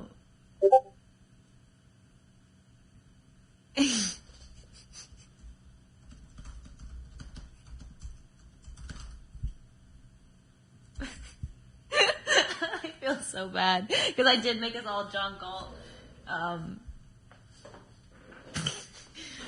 beforehand. That is kind of funny though.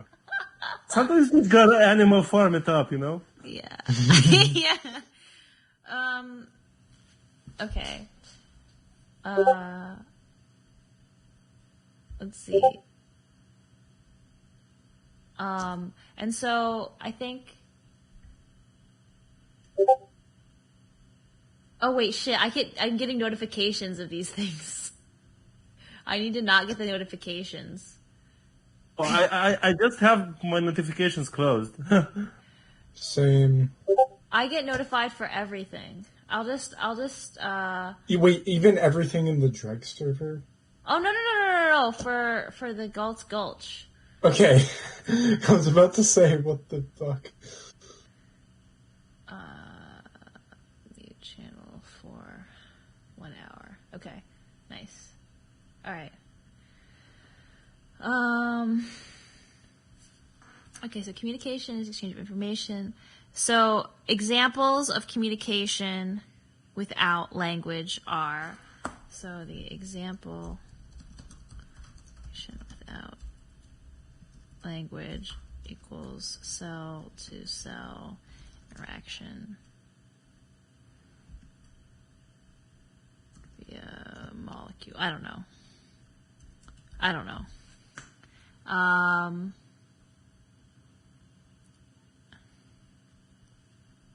So that, yeah. Yeah. And then I guess the idea is we could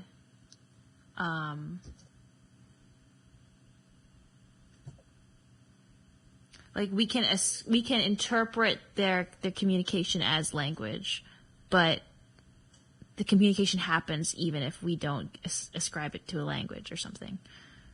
It's basically like first order logic and second order logic. I don't even know what that. I'm sorry. I don't know what that Basically, even is. when you do math has logic to it. But that doesn't mean that you need to express logic through math. So that's basically like. Okay. Can you type that? Can you write that?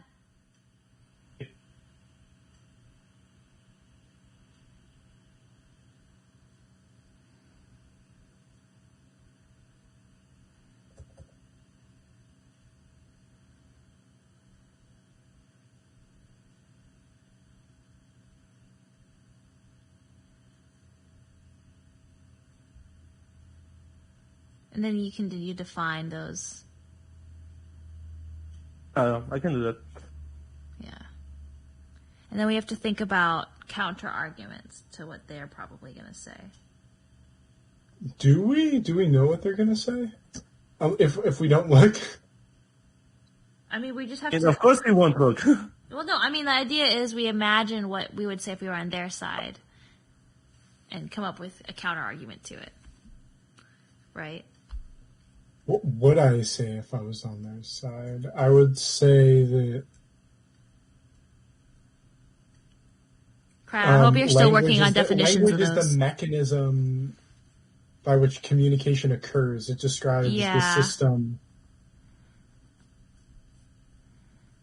It's hard to argue against. Yeah, I know. I mean, you could say that then at an aqueduct is not water, that a river is not water. It's just the mechanism through which water flows. Yeah, you could. W. Are you going to define those zeroth order logic and first order logic? Okay. It's like, it's basically the idea that communication is the groundwork onto which you can build logic, onto which you can build language.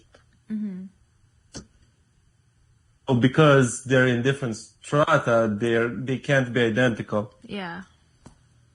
And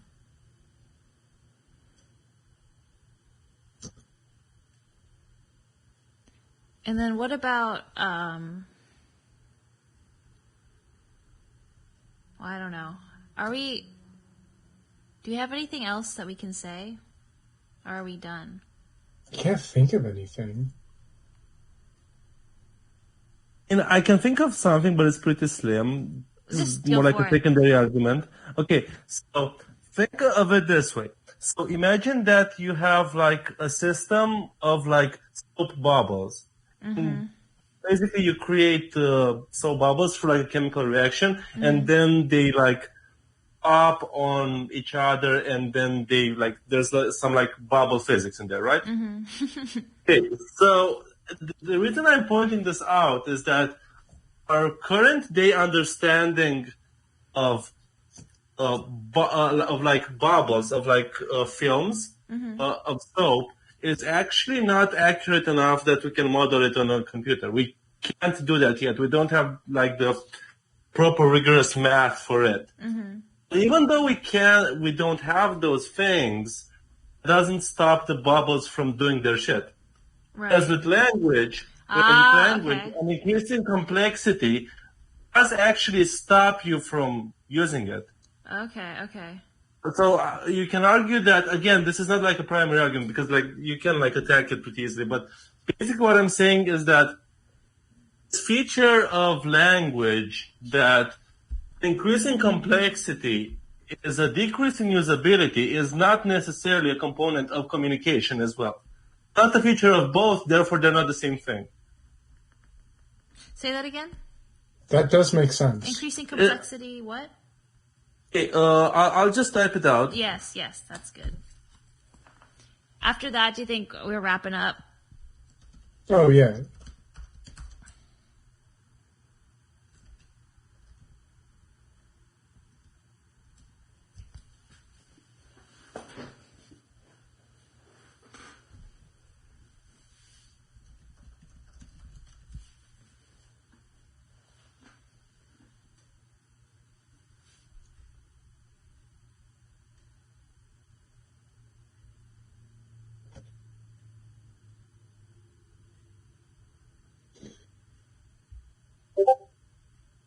You go.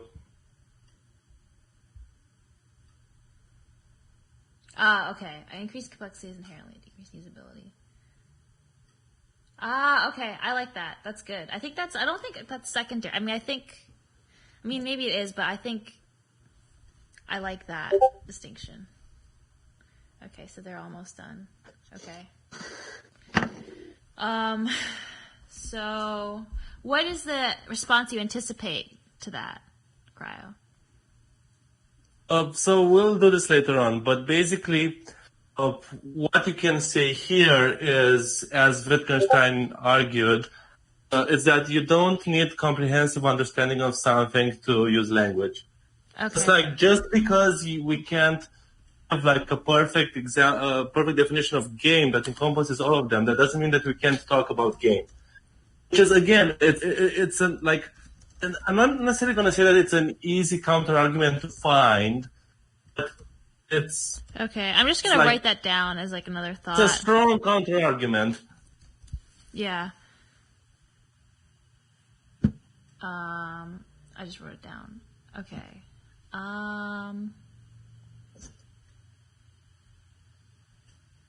So who wants to be our speaker? Not me, please. Honestly, I think Cryo's done the best Yeah, job I at know. like articulating this stuff. I've just been giving like vague ideas that make sense, but I'm not good at talking. You know. I think that what we should be doing here is I should be the primary speaker for the like affirmative presenting of the arguments. And then Then we're for like the counters, wrong. we should like pull equal weight. Okay, so we're the side that insults the other side and calls them dumbasses. I got it. Mm-hmm. Okay. All right, so let's go through it again. Okay, so Cryo, present your argument. Practice. Okay. Good day, my fellow golf gulchers. So in this discussion, first we have to seriously ask ourselves, what is communication and what is language? Now, government side already gave us a definition, which we will discuss with, but first, to lay off the grounds of our own arguments, we'd like to show you how we saw this so that you might have an inkling of an understanding of how we intend to defend our thesis that communication is not inherently language. First of all, we would like to posit that communication is an exchange of information, whereas language you should say is interpretation. any exchange of information. Just an idea. Okay, communication is any exchange of information, whereas language is an interpretation of an exchange of information. The reason why this distinction is pertinent to our current conversation is because it mandates something of one of the subject matters we have, but not of the other. Be specific, the presence of rational agents within conversation.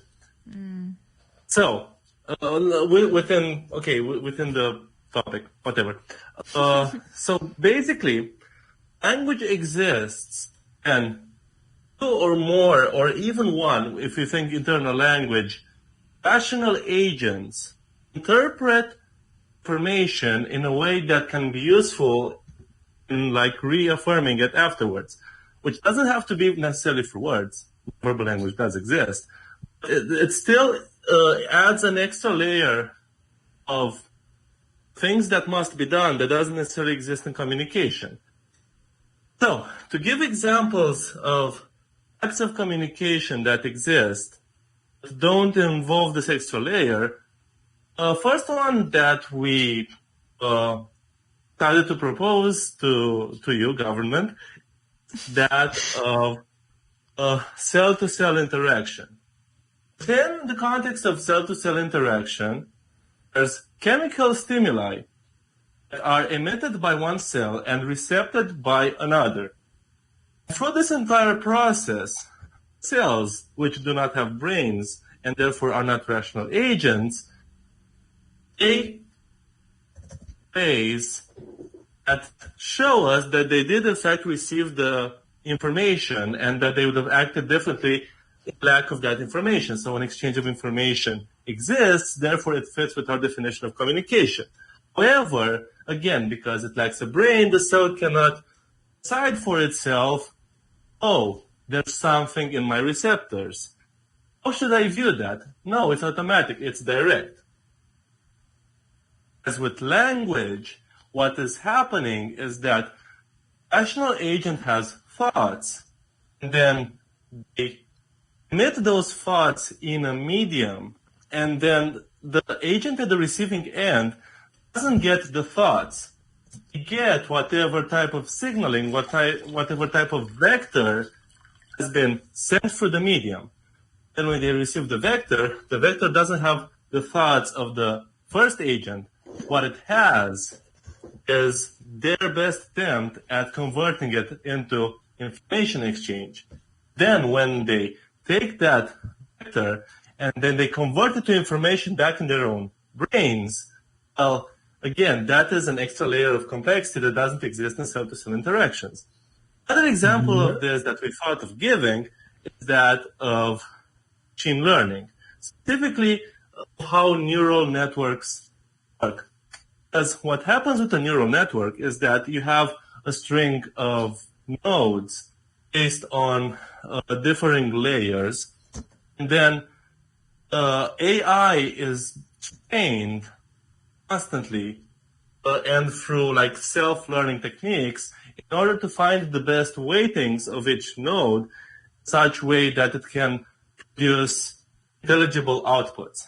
However, in that circumstance, the way through which the machine communicates is just the outputs, and we can understand the outputs because we made it in such fashion that they're intelligible.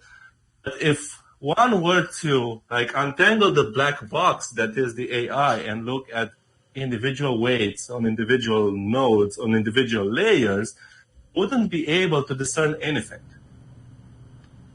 So one can say that one of such things is language, the other is not, by the fact that they're both communication. And one last argument that we'd like to put forth towards you, government, is the argument that for language, an increase in complexity is inherently a decrease in usability. And this doesn't inherently apply to communication. And since they don't have this feature the same, it is meaningful to say that they're different concepts. Like, if B is non-zero, then A plus B cannot be equal to A. That's just axiom that we inherently accept, axiomatically. So, to give an example of this, we can think of something like bubble physics. Our current understanding of physics doesn't allow us to rigorously mathematically model how bubbles interact well enough that we can like model it. Say, a supercomputer. All right, Crow, are you good? Because they said they're done. I'm sorry to cut off. Do you want to finish, or are you good? No, it's fine. I think what you're saying. All of this is fluid. All of this is fluid. We have to add in what they're saying as well as what we are saying, and we'll see how it goes. Yeah. Okay. Yo. Stop discussing your secrets. We're here. So.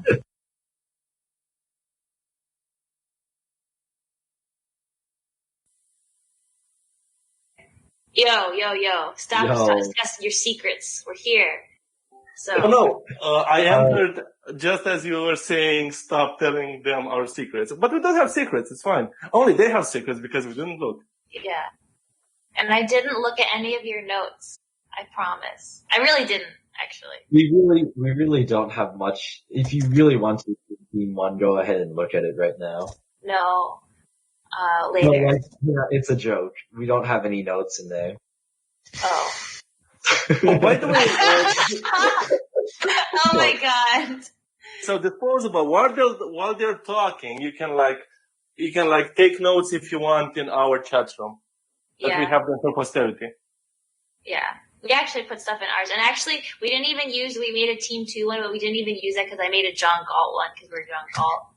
But it doesn't matter. And Team 2 sounds kind of lame. Junk alt also sounds lame, but less so. Yeah. Okay. Give Pate 1 second. He said he was putting a teacup away. Oh, okay. So if Hate is taking 1 second, can I also take like 2 minutes to go to the bathroom? Sure. Yes. And actually, I wanted to get a snack, so. Okay, yes, it's snack time. Yeah. Okay, I'm gonna be gone too.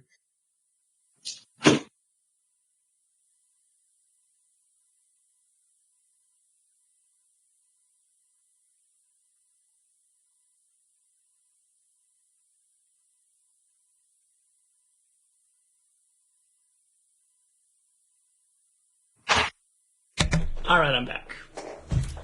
Have we started yet, or were you waiting for me? Hello? Oh, welcome back. Hello. Half of us left to use the bathroom or get snacks. Fair enough. That's what I did, so that makes sense. That's a good. I have a mini fridge in my room, so I didn't have to. I should really get one of those, honestly. Although I would mostly just use it for keeping booze cold. Oh, wait. That's what you're not supposed to use it for? I mean, presumably you'd also use it for, like, snacks and then like non-booze beverages. I mean, I'd probably use it. I'd probably use mine to like for that, and like I'd probably make iced tea or something and keep it in there. Yeah. Also, it would just be nice to have a place to store cold things that my family doesn't have direct access to because our fridge is constantly way too full. Yeah. I miss anything? No, you have not. Just We were just Raymond and I discussing the talking about benefit for fridges. mini fridges. Yeah.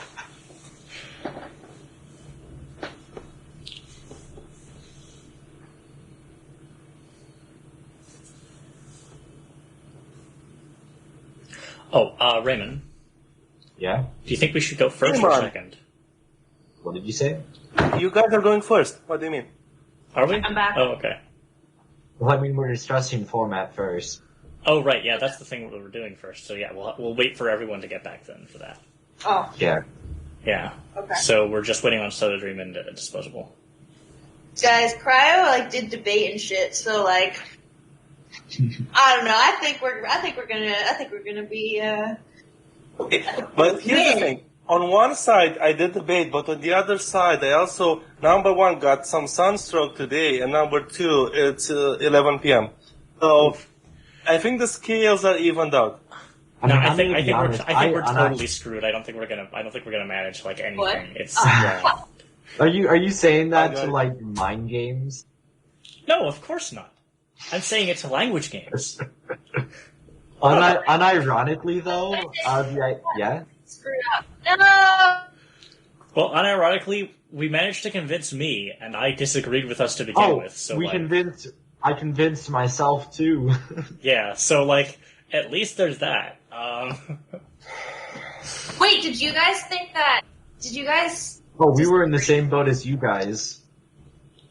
Well, we were Yeah. in like outside of the debate of the opinion that communication isn't necessarily doesn't always necessarily have to go through language. That's so funny. I thought it was so obvious that communication is language. This is a beautiful coincidence because, like, we agree with your side and you agree with our side, so this will make it fun. No, not anymore. Now we agree with our Not side. anymore. We agree with our side now. We did agree with your side, but then we made really good arguments, and now we See, we same. agree with our side. No, what I'm saying is, I never agreed with your side, and I always agreed with your side.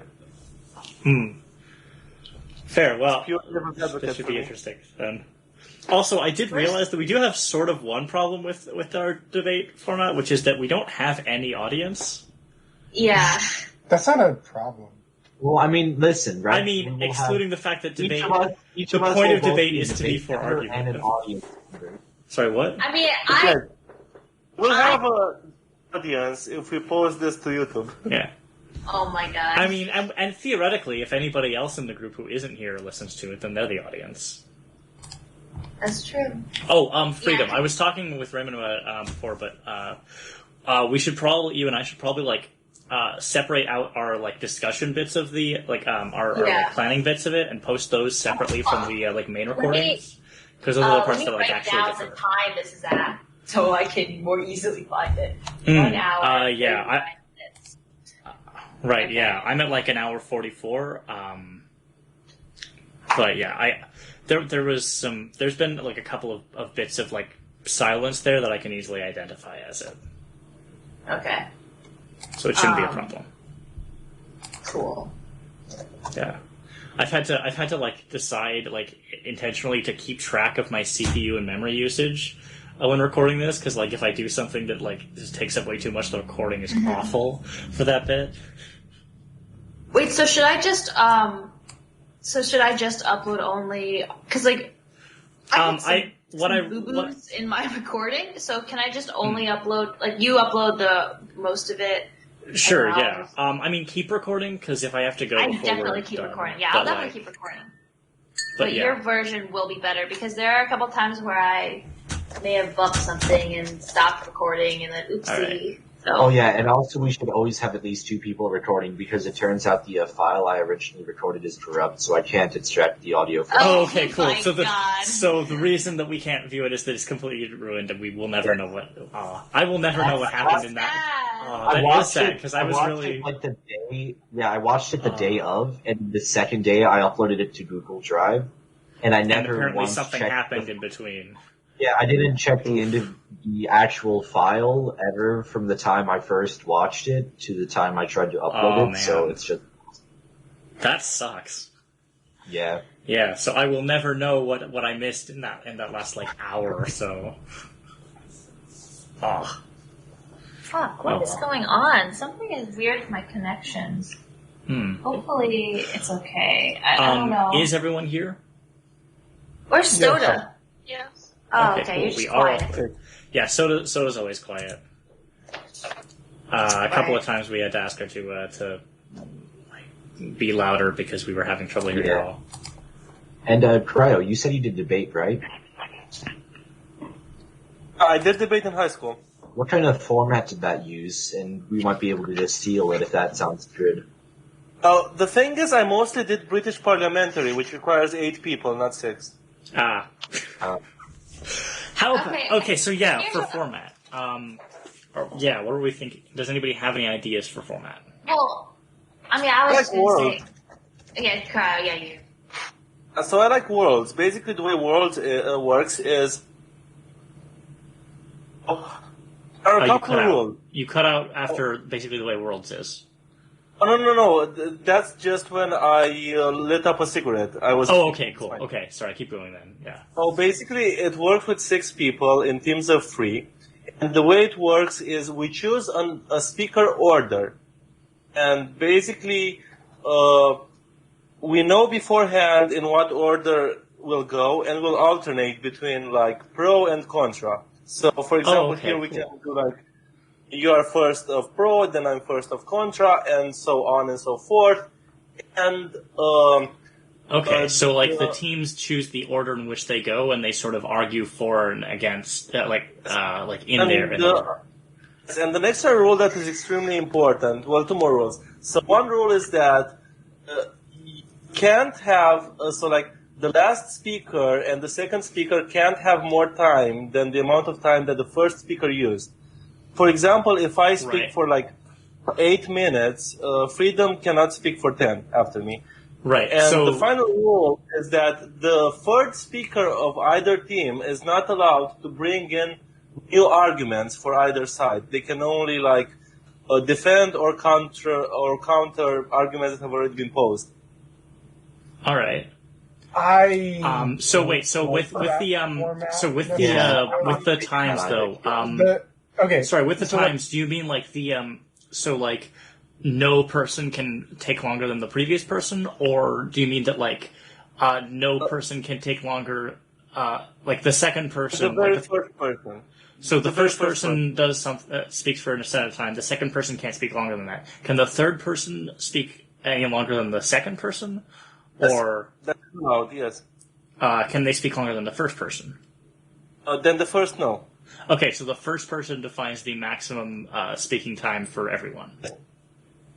Wait, can I just say though, I kind of didn't expect it to be so defined. Yeah, I think we could just we can just do argument rebuttal problem with that format, it's trying to standardize it so that it's easier to judge, but I think the purpose But we don't here need is to just judge it. for us to be more informed about the perspectives each of us thought of. feel not like having to In this wait. case, it really is more of an argument than a debate. Yeah.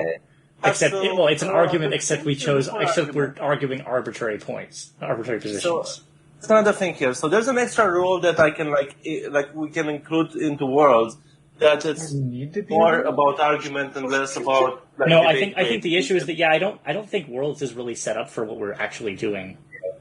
No, I'd so what suggest- I'm gonna say, let me finish, because this is important. So while someone is speaking, from the other side, not their own team, but from the other side, I can say, wait a second, can I ask a question here? And normally in Worlds, you're allowed to say no, but let's just say that here you can't say no. For example, like we can interrupt each I'm other. okay That's with that, basically actually. Yeah, it. that seems fine. Yeah, I generally like interruption in arguments because it means that you can actually like clarify individual points and argue individual points instead of like waiting till the end of someone making their argument. But like, But I don't think we. But the thing is, I don't think we need much of the rest of the format of Worlds. Yeah. I feel like what we should do personally is each team says one team says their point, they get interrupted occasionally for clarification things, not for any proper debate. Like I disagree with that point fundamentally. Yeah. More Then the second person, then the second, and then the second team goes. Oh, Soda just and does the same thing. Can you hear me now? Soda, can you hear me? Yeah, Can you hear me Yeah, now? I we can hear you. Were you talking and we couldn't hear you? Yes.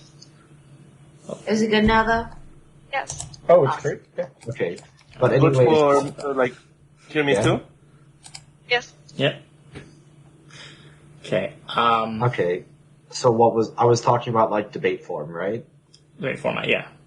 Okay, so like one team says their stuff and is interrupted for clarification, and the other team says their ideas and is interrupted for clarification.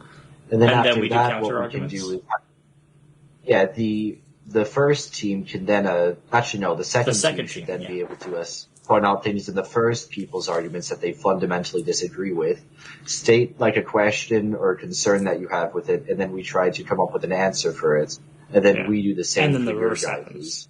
I like that format. What do the rest of y'all think? So do I. I feel like that's unfairly good for us because it means that we have more time. Because like that case, both teams have the same time to pose their like affirmative arguments, I think and then that- Do y'all I just don't want to care like have a about- conversation?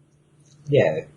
I think. Well, here's the thing. I think for the most part, it is just a conversation. I don't think it's about fair or unfair because ultimately we're not trying to win or lose. yeah, sure. I'm think just that- That's not true. I am always trying to win. What I do want to say though, I think it would be good if everybody like had a chance to speak. Like we did have like a speaker order in the sense of like everybody. Or I did something like that. How about you know what? How about we try the speaker order thing, and if we like it, we keep with it, and if we don't, we don't. Sure. All right. So in that case, we will go with sort of the same thing as the Worlds format that Creliberal mentioned, but I do order in chat. but for What? the record, I don't think we need the time limit thing. That's No, not the lie. like Okay, sure, we can sure. say if people are taking like way too fucking long, then we can just say something. We don't need a specific rule for it. Yeah. Okay. Raymond, Soda, do you mind us in the order that we're here? So me, Raymond, Soda. I'm fine with anything. All right. Sounds good. Yeah. Actually, that means that all that both of our teams are in order of when we show up. Perfect. I didn't even realize that. I need to mute for a second. Sorry. Okay. No problem.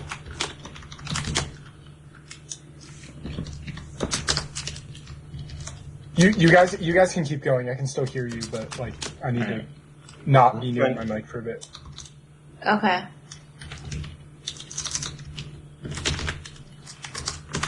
Kate, what are you typing? Order.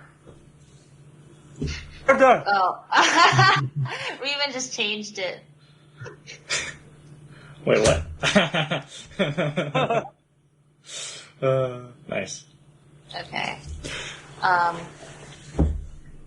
right. Alright. We can wanna just go, I guess. Yeah. Yeah, let's go. All right. Let's do it. Okay, so the definitions we're going for are communication is any instance of one or more person attempting to communicate ideas to another person or to transfer ideas to another person or other people. And then language is just the rules, whether contextual or global, which we use to govern that communication and define how it takes place. So all communication in that case must necessarily use some language. And the less clear the rules of communication are, the more difficult it is to communicate, because if there are no rules, if there are no rules to understand an attempt through which to understand an attempt at communication, the attempt may as well be gibberish, and I do have a case example of that if necessary. Yeah. In fact, the less language there is, the less communication is possible, until the point at which there is no communication possible, which is actually before the point at which there is actually no language, in practical terms at least. If they don't happen at the same, can I ask for clarification? Yes, of course. Okay, if those 2 points don't happen at the same time, why would you say that they're the same thing? They're not the same thing. It's just that all communication necessarily uses language. So you can't have communication without language. They don't have to be the same thing for that to be the case. They just simply need to require each other, or at least the one necessarily needs to require the other. Yep. Does that clarify for you? Go on. Okay. No, I'm done. Oh. In which case, I believe that's cryo then. You could either argue your case or argue against mine. Okay, so we didn't exactly, we went by the exact wording that Riemann used in voice text, which is like, we were arguing that communication is not with language, not necessarily that communication doesn't necessarily involve language, but we do defend both of our points in our affirmative case. First, I will share with you our definition of it, and then we can argue with each other which definitions are better to use. So the way we posed it is that communication is any exchange of information between or more sides. They don't necessarily have to be rational agents or people. Then language is an interpretation of an exchange of information, of any exchange of information. It is any interpretation of any exchange of information. It doesn't necessarily involve people, but this time it does involve agents that are capable of interpretation. And the reason why we feel like it is competent to our discussion to make this differentiation is because we can use this difference in definitions in order to give examples of communication without language. Rather, communication wherein the element of interpretation is not mandatory or is not a prerequisite. So we have 2 examples for this. First example that came to our minds was a cell-to-cell interaction. And specifically what we mean by this is basically when a cell emits certain chemicals, and then they are received by other cell at the other end. In this process, communication is exchanged because the state of the second cell would not be the same as it is now had it not received that information. The cell doesn't have a brain. It doesn't ponder, doesn't interpret it. It just takes the stimuli and then it does something. And another example that we gave about this is machine learning. And the reason why we think this is a competent example is because basically what happens when you have, let's say, a neural network, is that it will be trained through a sample of information within its purview, its technical purview. And what it does is it has a layer of nodes, or rather multiple layers of nodes. Then it puts weightings on those nodes to decide which part of the information it is receiving is competent or not. And then throughout this process of learning, at the end of it, when it goes through the entire tree of neural nodes, you get an output at the end.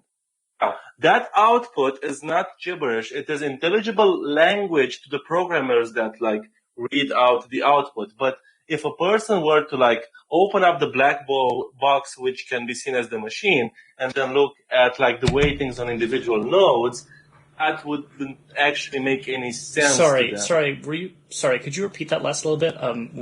Where you're saying that about the programmers understanding what's going on with the in the neural net. So basically, there is a meaningful difference between the programmers looking at the outputs and interpreting them, and the programmers looking at the nodes, the individual weightings on the nodes, and making sense of that. which is something they can't do. Which is why Right. for Okay, certain domains, like, for example, chess engines, we can't actually make an algorithm that can beat neural networks.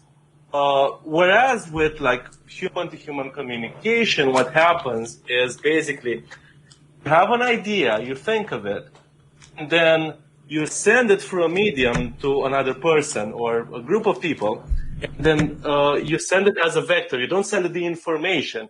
You send your attempt at taking the information into, and it can be like typing, or it can be writing, or it can be, doesn't really matter. And then at the other end, the person collects the vector, passes it through its own interpretation of what that vector can mean, and then meaning appears in their head. But like, meaning that you had at the start of the process is not the same as the meaning that you had at the end, because of the interpretation that had to intervene in all stages. Then our third argument is that, and this sort of goes to what you were saying about the less information, the less language is, the less rules of language there are, communication, like less communication is possible. But we The went less the language other there is, the less extreme. communication is possible, yeah. But we went to the other extreme where we said, for language, an increase in complexity is inherently a decrease in usability. Basically, the more complex or involved a language is, the harder it is to use it to express certain things. Like, for example, let's say that you have a number system that is in base 10, in which case the users of the language have like 9 digits that they have to memorize. Then there's another number system that is in base 2001, in which case you would have to memorize characters.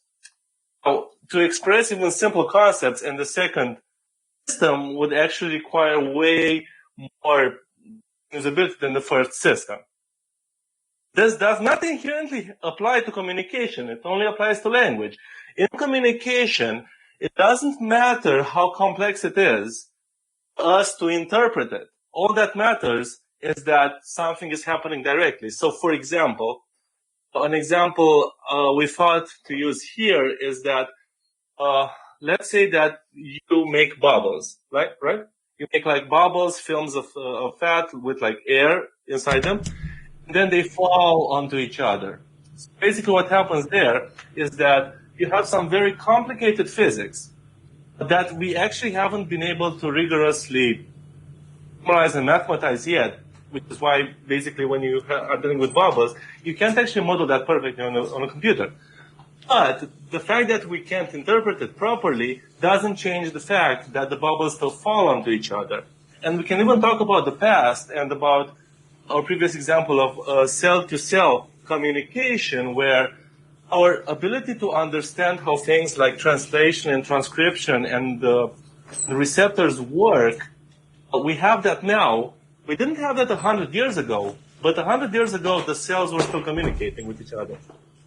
Because this is an aspect of communication, of language that is not part of communication, like the fact that there is a reverse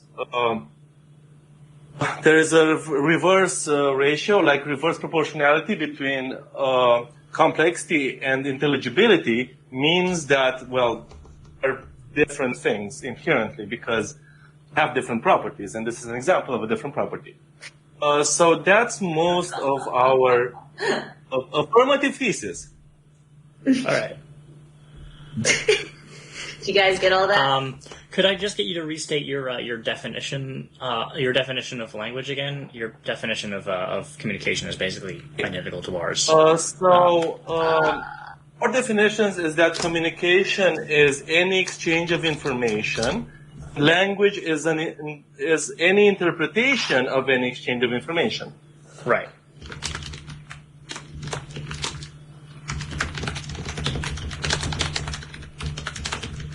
Okay. Thanks. Can you also send their exact definitions to Team 1?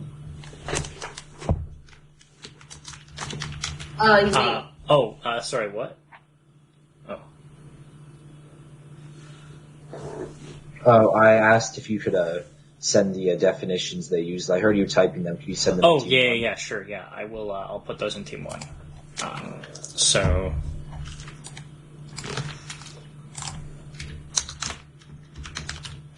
Here, and also don't read Team 1. Actually, because I'm just putting some stuff in there that I'm going to use.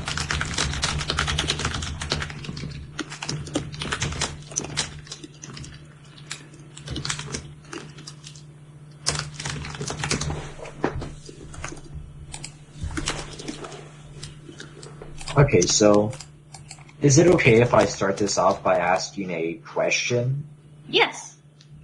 So would you say communication and language are like two parts of a process, which is, I'm not going to give a name to, but communication is the part of the process where you send the information, and then language is the part where you receive and interpret the information.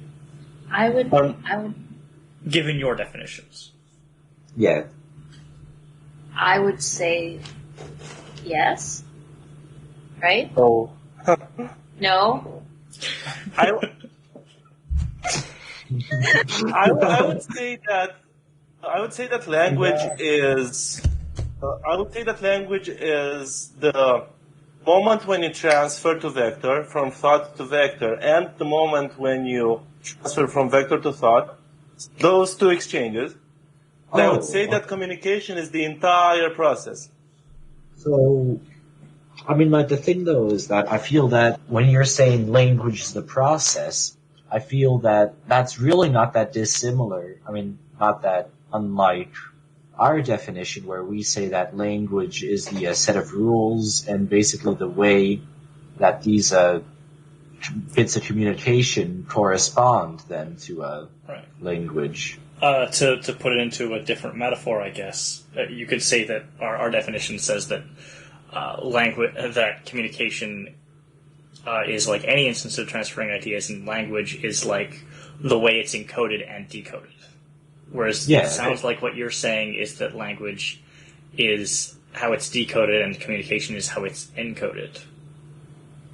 No, I would say that language is how it's encoded and decoded, and there is a requirement for encoding and decoding, and then communication is the entire process, end to finish, all put together. So we would say that a language is inside of communication, but we wouldn't say that communication requires language, but we would say that language requires communication. Yes. Okay. Yeah. So you're saying that So I think we have the same definitions. language is a part? No. So that means language is a part of communication. Yes. Mm-hmm. It's an No, optional clearly. part. It's an optional part of yeah. communication. Okay. So I mean, like, there's an argument to be made, though, that having the two things completely separate, for example, our definition has the two parts as separate. Yes, they require each other, but with our definition, language is not technically a part of communication. Instead, it is the method through which communication is had. And to me, I feel like there is definitely benefit to be had with having these distinct definitions, because it allows us to analyze them more easily without having to worry about recursion and such, right? So you agree with us? Oh, well, yes, but also no, because our definitions follow the fact that language is not a part. I mean, so look, if you look at communication as like a bubble that contains different topics, right? We do not believe that language is found inside of that, but we believe that for any attempt at communication, language is required. Oh, so the other way around, but it's still not the same thing. Okay. Yeah. For freedom. I've just posted our definitions because I realized we have yours written down, but you don't have ours. Okay. Makes sense. I wrote them in our private chat, actually. Okay, so, Oh, yeah. okay, well, what the fuck? So you say communication is the transfer of ideas, but you specifically, well, actually, that is something too, but could you specifically the transfer of ideas between people? Well, between people. I don't think we need it to be between people, I mean, like, the internet is communication between two computers, right? Yes. Well, two, but like obviously way more. And if you think about it, the language that computers use is a set of with computers it's much more formalized, but it's a set of rules that describe what signals mean what, and what combination of signals mean what things. And to me, this reminds me a lot of this signal means that, reminds me of definitions. And this series of signals aligned in this order with these smaller grammar symbols define what this entire idea means. This, to me, very much relates to the idea of having definitions and grammar as two separate parts of language. And I see this in the way that things like computers work. So I see no reason why it is necessary that communication must be between people. Yes? Okay, so to clarify, are you saying that this is how computers understand this communication, or is this how people understand this communication when they're using computers? I'm saying, in this case, I'm saying how two computers communicate with each other using a binary. And I'm saying that the rules and regulations behind formalization of binary is a form of language, and that it is a more complex and defined form of language than if the computers were just to send signals randomly and try to interpret what it meant. Or even if, for instance, if a computer sent a signal, like in one encoding, but the other computer didn't have that encoding, right? They wouldn't be using the same language, and they wouldn't communicate effectively. They would still be able to possibly try to take ideas out of it, but with that little amount of language, communication would become very difficult. Well, I guess, are the computers using language when they send electrical signals to each other? Would you count that as practicing language, as teaching? According to our rules, where we say language is rules contextual or global that we use to determine what bits of communication mean, then absolutely, yes, computers use a language.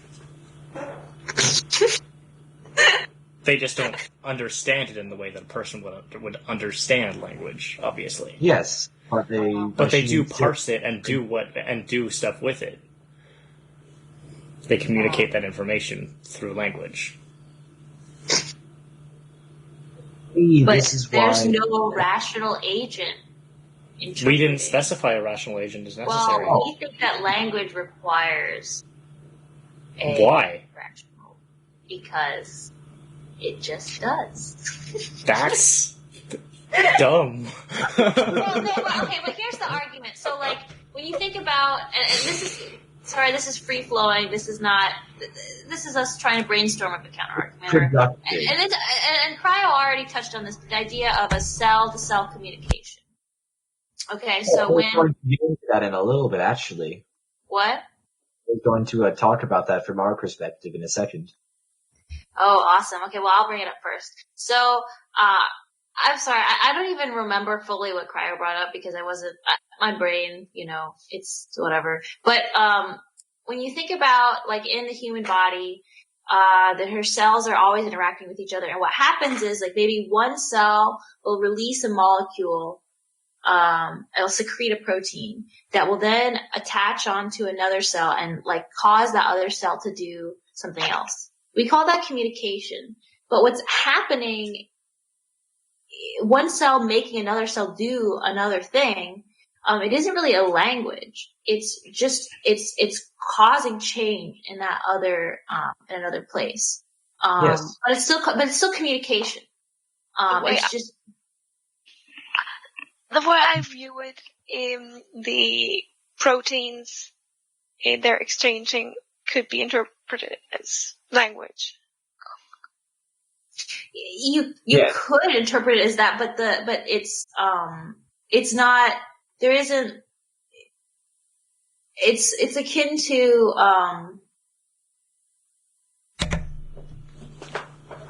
I mean, those proteins being transferred, those chemicals being transferred, do send information, and if one of the it's not sending information. What it is that protein latches on, and it just has a physical effect on that cell to cause change. It's not sending information. So then it's not communication. hang on. This is where because this is a semantics argument. It's less about does this word mean that or that. We're discussing if this definition is more useful per se than the other definition. Defining usefulness is difficult, and truthfully, I'm not even going to try because that's a whole other semantics argument that we haven't even prepared for. But I think we actually could make that argument using our definitions that we made. We would just need more time. I mean, the funny thing is we actually sort of agree on usefulness, like sides of this, because we agree that defining those two terms separately is actually useful. Yes, Yeah, and having them be you know, distinct is more useful than having them be the same thing. Yes. And the overlapping. reason why I believe our definitions and the way, because our definitions look at it from the sense that communication and language are completely separate from each other, but one uses the other. You know what I mean, right? Yeah, But, necessarily. Huh? Oh, I just said necessarily, yeah. Oh, I thought you said not necessarily, and I was like, huh? Sorry, no. Yeah. But anyways, the reason why I feel that ours is more useful per se is that it's clearly defined. I'm not saying yours is not, but I'm saying that it also is applicable for many more things, and it is useful when talking in terms of these things. For example, these cell things. How do we define causal effect, right? When do we say, what's the difference between an out machine and language, you know? Because you can make the argument, if you say a very specific thing in a very specific manner to another person, they will do that thing. And if you are aware of all the possible things you can say and their effect on the other person, that's no different from making a cell do things, to me at least. And in that way, I definitely believe that cells communicate and cells have language. Because these little bits of proteins and such are the way they communicate. It's not that different from us saying hello to another person. Except the thing with cells is that they are far more simple than the human mind, which is why the communication seems to be closer to a cause and effect relationship. So what I would like to say though, and yet again, this is not an argument from my point. I think we lost, but basically, the cell-to-cell communication is more like the way I see it. It's more akin to violence. It's like when you take a person and you handcuff them and stick them in the back of the cop car. That's you affect change on that other individual by just forcing them to do something. That's more what's happening when a cell is communicating by sending a protein to go secreting it, and then the protein goes and causes change in the cell. There's a much more direct cause and effect. But we could argue then that the fact that it's a direct cause and effect is just because their language and their communication is very simple. Yes, exactly. That's the thing. That's what I was literally about to get to. I mean, the idea that if a cause and effect is just a very super simple version, well, I guess I could say infinitely simple form of communication. I mean, Language. in this context, we'd have to clarify what we mean by simple and complex, because again, I sorry. We define we have a definition of linguistic complexity if you want. It's not about linguistic complexity; it's about complexity in general. Because the thing is, you say that cells are way more simple. You look at, for example, what it takes to, for example, as a computer for something like understanding a bit of language. That is actually easier for the computer than for it to model, say, protein folding. In that sense, you can actually say that cell communication is more complex than me saying hello to you, not less complex.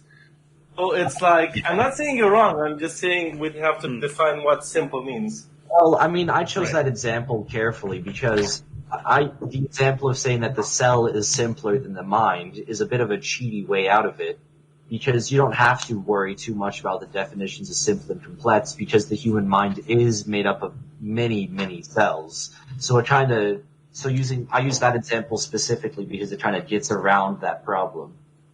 Yeah. But in a more general sense, it would definitely be useful to more precisely define these terms. Yeah, I suppose, to be fair, though, it's not like... I don't think the way that you argued of, like, theoretically, possibly, not necessarily argued that it is a good way of doing it, but that you theoretically argued for defining them as complex, like saying that, you couldn't, that it's very difficult and we currently can't model protein folding in a computer. I would argue that, likewise, that cell can't model a computer's communication either. So it's not necessarily a matter of complexity in that case. It's just simply that they're so different that they can't easily model each other. Yeah, exactly. In that case, I was just like saying computer as like random thing. It wasn't not necessarily about computing. It's just what measure of simplicity do we use to say that speech is right. I was just saying that specific argument doesn't really hold water in terms of like saying that this could be defined as more complex than this because it's a two-way relationship of not being able to understand each other. Yes. And it likewise works for the human brain and for a simple single-cell organism, right? I can't model protein folding in my brain and or even really understand necessarily what every interaction a cell is going to have with another is going to be, and likewise, the cell isn't going to be able to model human interpersonal interactions. Oh, but you're saying that that's just because of the difference of type. Yes, I mean in this case, also the human interpersonal interaction is more complicated. But that's not why you can't have that communication, why you can't have that be modeled by the single-cell organism. It's because they're, at least not the primary reason. The primary reason is a two-way, just complete difference in type, not in scale. I have another distinction between the two that I just thought of. I think like the point of both language and communication is, to exchange information or to get someone else to do something. Like, you communicate, you're trying to convey something. Oh god, it just went away. You're trying to transfer information? Yeah, but with language, okay, so with communication, the language, like the information is transferred. Language is a way to communicate language, but it may not be successful. Okay. Gosh, what did I even want to say? I agree with what you're saying so far. Here it is. So the point of language, the point of speaking, is to get someone to do something, right? Like you say something and you try to get them to respond in a desired, the way you want them to respond. Like that's what language is. It's about getting someone to do something. Where I guess you could define respond as just understanding what you mean. Well, yes. I mean, yeah. Whereas communication, I think, and to go back, with language, I mean, you may say something in language and they may not understand it or respond to it correctly, yes. Or the way you want them to. Whereas with communication, I think it's sort of necessarily communication isn't necessarily successful. Unsuccessful communication is, you have to attach a negative to communication, so communication is like successful communication. Does that make sense? Whereas language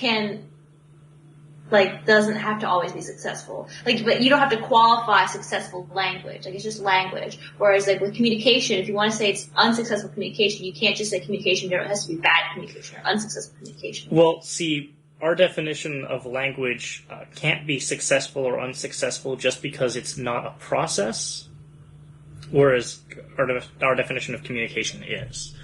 Whereas if I look at your definition of communication,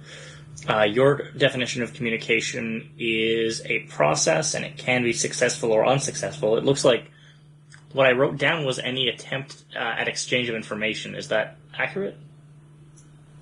Information. Sorry, you cut out when you start at the beginning. What? Any exchange of information, whether successful or unsuccessful. Yeah. Okay. Cool. I just and thought then of all language this is shit the right interpretation. now, by the way, it wasn't something we had talked about or discussed. Okay, yeah. I feel like Because I'm format saying, has- given either of our definitions, communication can be successful or unsuccessful. That doesn't I make it mean- not communication. Like the Yeah, it failure doesn't mean it's make not it communication if it's unsuccessful. What? Wait. Are you saying? Wait, say that again. Me or him? I was just saying. I think communication isn't communication if it's unsuccessful. I mean, when you say unsuccessful communication, like that you can't just like. I'm feeling like I'm restating what I already said. I would say that the default assumed state of communication when you say it is that it was at least somewhat successful, but you can Yes. definitely have unsuccessful communication. Yes. I don't see a problem with seeing it with With absolute. language, I feel like with language, the default Different isn't rate. there quite as strongly. I'm just drawing distinctions between the two concepts. I'm not saying. Yes, Sarah. My only problem with what you're saying, though, is that I dislike the idea that this unsuccessful communication is not communication, because I'm assuming that unsuccessful communication is when the ideas given and the ideas received are different, right? Or are sufficiently different. Anyway. Well, the problem is that when you say sufficiently different, it's almost impossible to define what sufficiently different means. Obviously, if I say something like turtle and you think monkey, obviously that is unsuccessful. Right. But if I would say turtle and I'm mean- thinking of like a Galapagos turtle and you're thinking of like some sort of freshwater turtle or Right. something like that, is that successful? Well, I Is think it realistically, unsuccessful? the person Because trying to yeah. communicate the concept is who defines what successful or unsuccessful is, right? Given like what Because- level of specificity they're trying to communicate. Also, you might even want to communicate monkey by saying turtle if you can like predict that by saying monkey they understand turtle. Yeah, even if that doesn't Yeah. match your internal definition. So like to give a much simpler example, if someone were to ask me if taxation is theft, I would say yes, and that would actually be miscommunication because Your definition of taxation and theft aren't identical, but you do mean that they are. Yeah. But Sorry, you can continue. actually mean the complete opposite of what you say, but you might want to do that. So in that case, yeah, I'm agreeing with you that the successfulness is based on the initial communicator, on what their goals are. Yeah. Success is defined by the person attempting to transfer information.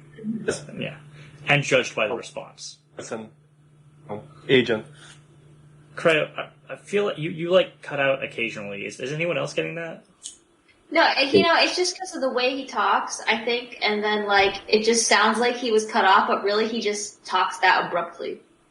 That's my impression. Jeez, that was rude. What? I'm kidding. I'm kidding. Just- Jeez, man, that's really rude. Wait, is it? Well, I'm just fucking with you. Oh, okay.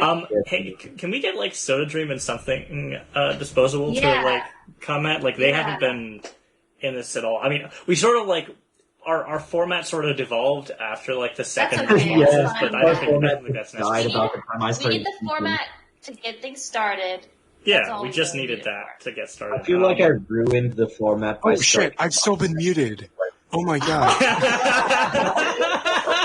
No, we're just all assholes of the talking over you. I feel like you should have noticed before now. Well, I do have something to say in that case. Okay, Oh what my were you gonna God. say? I think So one of guys, the differences. that was unsuccessful communication. I think one of the differences between our conception of language and your conception of language is that with ours, language, the what's the right, like the languageness, I guess.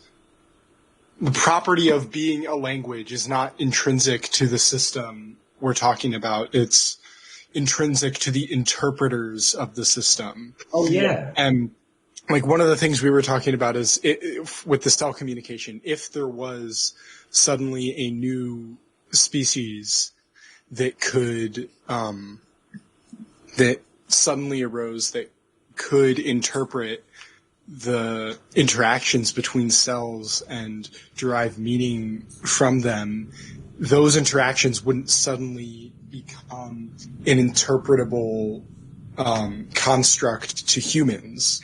And it's not that useful, I think, to consider it still a language if an interpreter doesn't have the capacity to understand it. Sorry, you don't think it would be worth it to consider a language if an interpreter doesn't have the capacity to understand it? Yes, I'm not 100% on that idea, but that was something that we had talked about that it wasn't brought up. Right, because in your definition, language is the interpretation. Yes. Right, so if no one's interpreting it, Exactly. if no one can interpret it, then it isn't a language in your end. Yeah. Right. Whereas under our definition, the person attempting to communicate would be using language because there would be rules they would be following in order for their attempted communication to under which they expect it to be understood. The only Right, so, problem with that, I yeah. just realized big. Like, one of the big problems with your definition is what does interpret mean? Like, what is a successful interpretation versus a non-successful one? Can you even have that? Is any interpretation seen as valid language? Your definition seems very Death of the Author in the only instance in which I disagree with Death of the Author. Well, I think we were touching on this earlier, where like it's about the person saying the thing, and if they feel like they've been successful or not is up to like whether the communication is achieved whatever ends they want it to achieve. I just feel like this is less clear than our definition. Well, You- shit ain't clear all the time. Sometimes reality is messy. Yeah, but definitions don't have to be messy. Yeah, definitions, in my opinion, Yeah, should reality start is with- messy. Definitions are Yeah, but what's definitions the use of a exist to definition? clearly What's communicate the use of a messiness of definition? reality. What is the use of the definition if it doesn't reflect reality? If it's just messy and because Well, reflecting reality isn't the point of a definition, right? The point of the definition is to communicate reality. but using it doesn't either of our communicate- definitions to They don't communicate. communicate reality. They communicate little small bits of reality, right? Yeah, not the whole. No. They don't need to reflect the whole of reality. Because then that And would just the be reason reality. Yeah. definition is useful because they cut up reality into small chunks, Small, which we can then understandable meaningfully chunks. Yeah. absorb. Yes. And in that regard, I would say simple definitions like Apple are very good definitions versus definitions of things such as fair are not great definitions because there is more wiggly wobbliness. Yeah. Yeah. They are not as good at clearly communicating because if one person says fair and another person hears fair, they might get completely different things out of it. Or I guess if one person says fair and two people hear fair, they might both of those two hearers might understand it completely differently. Sorry, Yeah, I agree. Raymond, I sort of cut you off. What did you say? Oh, what did I say? Yeah. So I sort of like talked over you. I was the one who cut you off. What do you mean? Oh, okay. I just said a joke. I said like an ANCAP and a commie would both say that their definition of fair. Oh, right. Yeah. But jokes aren't valid, so we'll need to ban you after this conversation. No. Sorry, something disposable you were talking then. You were like responding, I think. Something? You Something? there? Are you there? Oh, sorry. Yeah. Sorry, I got distracted. Sorry. God damn it. Something else in real life. I'm sorry. Oh, we were just saying, like, you had started talking, and then I talked over you to... Did you see the Continue thing that clarification on later. in our chat? In I didn't. Yeah, you wouldn't have. It's in our John Galt. Yeah, I know. I do see it. I was so sad because like I thought of it like too fucking late. My bad. Yeah, no, it's all good. Yeah, that is a good argument. Well, we'd love to hear it. Yes. Okay. No, so we're not going to essentially- tell you. We're not going to tell you. We have a great argument. We're not going to tell you what it is, but it's a great argument. You put on us. Come on. Yeah. Okay. So essentially, the argument is that language as a system can grow and evolve, whereas the means of communication really can't in the same way. Like, what I'll use English as the example since we're talking about it now. What we call the English language today, even though the English language did exist 1,000 years ago, it would not be fundamentally the same. It It's changes fundamentally with very time, whereas the means that we use of communicating the language Right. haven't changed nearly to the same degree. Right. The parts of our body that we use to communicate are functionally pretty much the same as they were 100 or 1,000 years ago, even though the languages we Yes. use are very different. It's for That's in the auditory system. It's like again. Sure. Yeah, well, communication, yeah. I agree. But I don't think either of our definitions really care about the means of communication as much as they do care about, like, the communication itself. Like, and the I guess, language under our definition. It's not necessarily. But also the communication itself doesn't change. You still have like the information being communicated can still be the same information. You're just using different language. Yes. Where I think at this point you've completely adopted our definition of language. Really? How so? I'm pretty sure that sentence sounded like it used our definition. Well, let's see. What did our definition?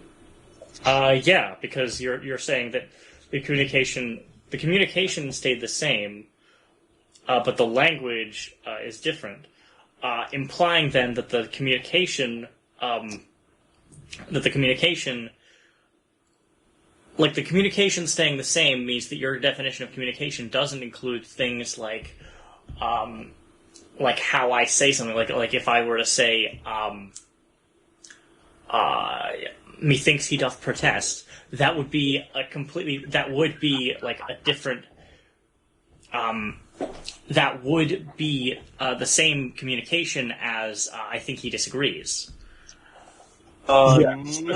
Where your definition of communication doesn't fit that way of saying it, right? Your definition of communication is the attempting to exchange the information, and your definition of language is the interpretation, whereas our definition of language is the rules that both follow, that the sending and the receiving follow. It sounds like what you were describing fits our definition of language, not yours. I think it fits both. Yeah, it fits both. So here's how I guess in this case, what I mean is your definition of communication is sort of gone over to ours. Because you were saying that our communication, because you were saying that communication, the communication hasn't changed, only the language. And that doesn't make sense if the communication is only the sending portion of it, because the sending, the way of sending has changed. No, hang on. It's not the sending and receiving portion. That was a question I had. Never And said it wasn't. Oh, yeah, I suppose you're right. I suppose you're right. The communication is the attempting to communicate, and your language. I see why you think that though, because that's what I thought at first until I asked. Yeah, I think I didn't. I think I didn't get the clarification there. Right. Soda.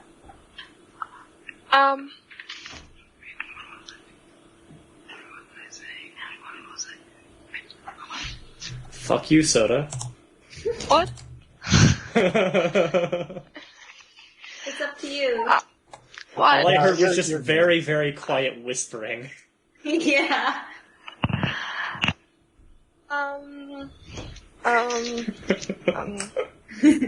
So, I think we shouldn't. I should more view it as language as a tool we use for communication. Like,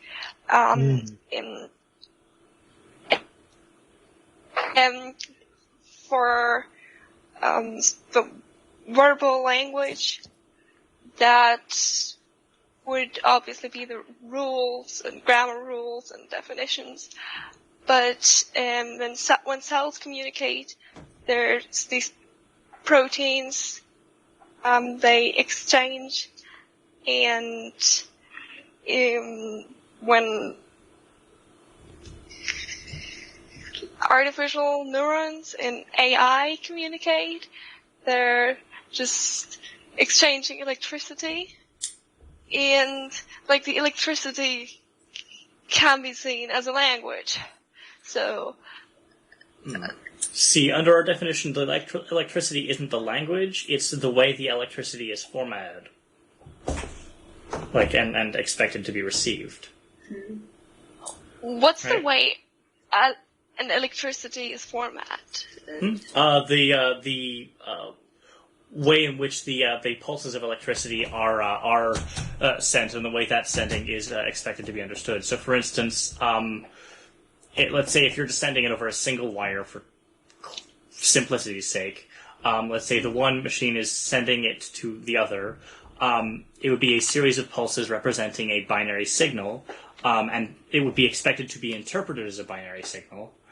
And then that binary signal would represent an encoding of some information, which possibly might also represent another encoding inside it. For instance, if a computer were to send XML to another computer, if everyone knows what XML is, it's encoding of data in text, then it would first be encoded as it would be sent as electricity, which would be pulses representing binary, which would represent probably ASCII, but maybe a different encoding of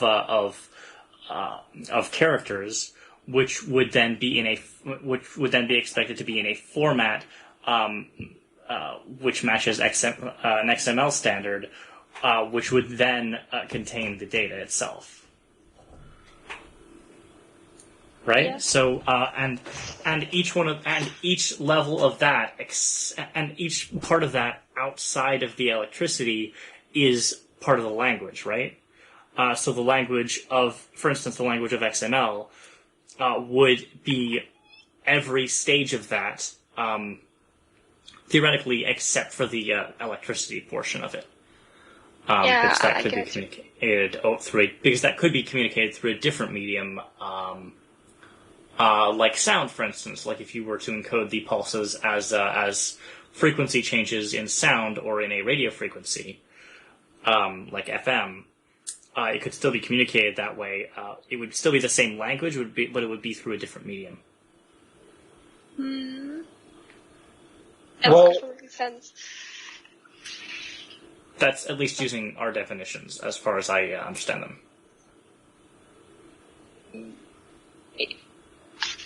I actually think you're right. Yeah, same. Well, guys, That I'm makes not gonna lie to you. My brain is. This was a lot of fun. I thought that was a really interesting way of going through it. I really liked format is interesting. I really liked the format of deciding on arbitrary positions, and then deciding on the teams, and then those teams like don't really have any prep other than like whatever prior knowledge they might have, and just use that and just like have however much time to figure out their arguments and how they're going to approach it, but like before going into it. I really like that way of going through it. Yeah, it's fun. The impromptu nature is really nice. Yeah, I really, really like that. I think we should definitely do this part of it again. Like, I feel like stuff like this is super beneficial for weeks like this week, when there's not a whole lot to discuss in the text, and there's also not a whole lot that we disagree with in the text, you know? Yeah. Yeah, that was the problem. Is we're all like, "Yep, this checks out." Yep, this checks out. We agree. Yeah. I think it's Wittgenstein's also important that we if we ever are unsure about anything in the text, we should definitely mark it down so that we can discuss stuff like that at the beginning of the discussion. Yeah. One thing I did want to bring up is something interesting that Wittgenstein said about more near the beginning about what language signified, and that like where he described like how words mean what they mean.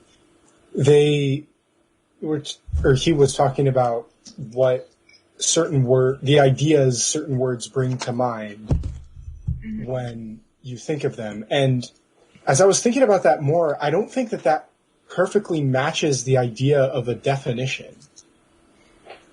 Because people can, like, words can have, for example, emotional or moral meaning to an individual that is, like, more visceral and personal than their meaning in common use. And those meanings aren't necessarily relevant to the intention of the communication.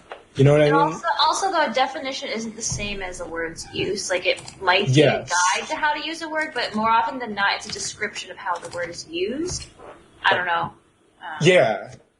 But also, like, words can, going off of his language that he used to talk about definitions, words can signify things beyond what they literally mean. Like, when people talk about what the meaning of life is, for example, they're not usually literally asking, well, what's the strict definition of life?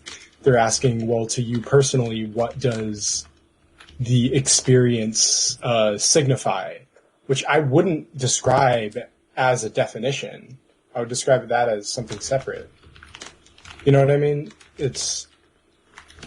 I don't know. I thought that was an interesting distinction to notice that I noticed.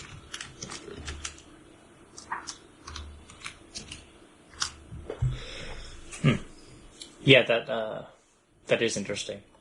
I have a recommendation. How about we don't restrict? We keep like the team chats restricted to read only for the people who aren't in those teams, but we make them viewable to everyone, like out when the debate stuff isn't happening. So like after them, because we're releasing the planning recordings along with the rest of the recordings. So it makes sense if someone's listening to it, they should be able to also read what was going on in there. Oh, absolutely. That makes sense. Yeah. I don't know how to do especially all this shit. Can somebody else since do it? just set them to be viewable by everyone, but writable by no one who doesn't have the specific role. Because we need to get rid of the roles anyway. When we're not doing them because the teams aren't going to be the same every time. I don't know how. Okay, can you see Gald's clutch now? I see John Galt. I see John Galt. Okay, can you write in it? No.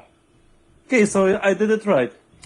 Okay, Can y'all see team? Oh wait, y'all can see team one, but you can't write in it anyway. But you can write in it anyway because all of you are John Galt. Yeah. Take the team one role. Take team one off of me. Yeah. Take team one off so that we can then see if we can't write in there. So that you can't write in there? I can't see team one anymore. Can't see it anymore. We can't see it anymore. I can still write in it. Okay, no, now I can't. Yeah, so can't see it. I was just doing it. No, I'm sorry. Like I've never been a mod on Discord. This is the first time, so I'm learning. That's all right. I'm you just want to make it so that everyone I can think I view did it. team one. Can you read it? No. I can't see it. No, I mean I can still read it because I've still got it open, but I can't see it in my list. Okay, so you changed something, Freedom. There we go. Wait, it's visible now. Oh yes, it works now. It works now. Yes. Cool. So now everyone can see it. Okay. Yeah, even if they're not in it, and then we'll just have to unset that when debates are going on again. And you might want to change the name of what's it called? Yeah, now it's team 2. Create team 2 and then change the name of John Galt to team 2. Yeah, just get rid of the new team. I figured out how we can do text-to-speech messages. The /TTS thing. Oh god. The Because issue with that is that it requires like everyone. I was thinking actually we could just have like you to type. yeah, it requires you to type the /TTS. Yeah. Yeah. Yeah, I don't have perms to do it. Oh yeah, I also don't have perms. Yeah, What do you need me to give you? you need to let everyone in the voice chat, voice text. There's a setting on voice text that says I don't everyone believe it's can- specific to the voice text. I'm pretty sure you go to the role permission, go to everyone, and then you click always on allow. There's TTS enable messages. TTS. I think that's Okay. a really bad I way think of I just dealing did with it. it. I think I just but- did it. Okay, well let's see. So are we trying it? Then, No. did it work? I didn't hear anything. You have to be focused. Put voice text on the tab you're looking at. It is. Yeah. I hear Wait, nothing. what? Maybe it's in my settings. Hey, Riemann said yo. I heard it. You have to do I did /TTS. Yeah, Yes, no, I got that's that. all. I'm not hearing any of it. So, where is the, text to speech. Allow, TTS, cool. There we go, yeah, I hear it, cool. Some of these.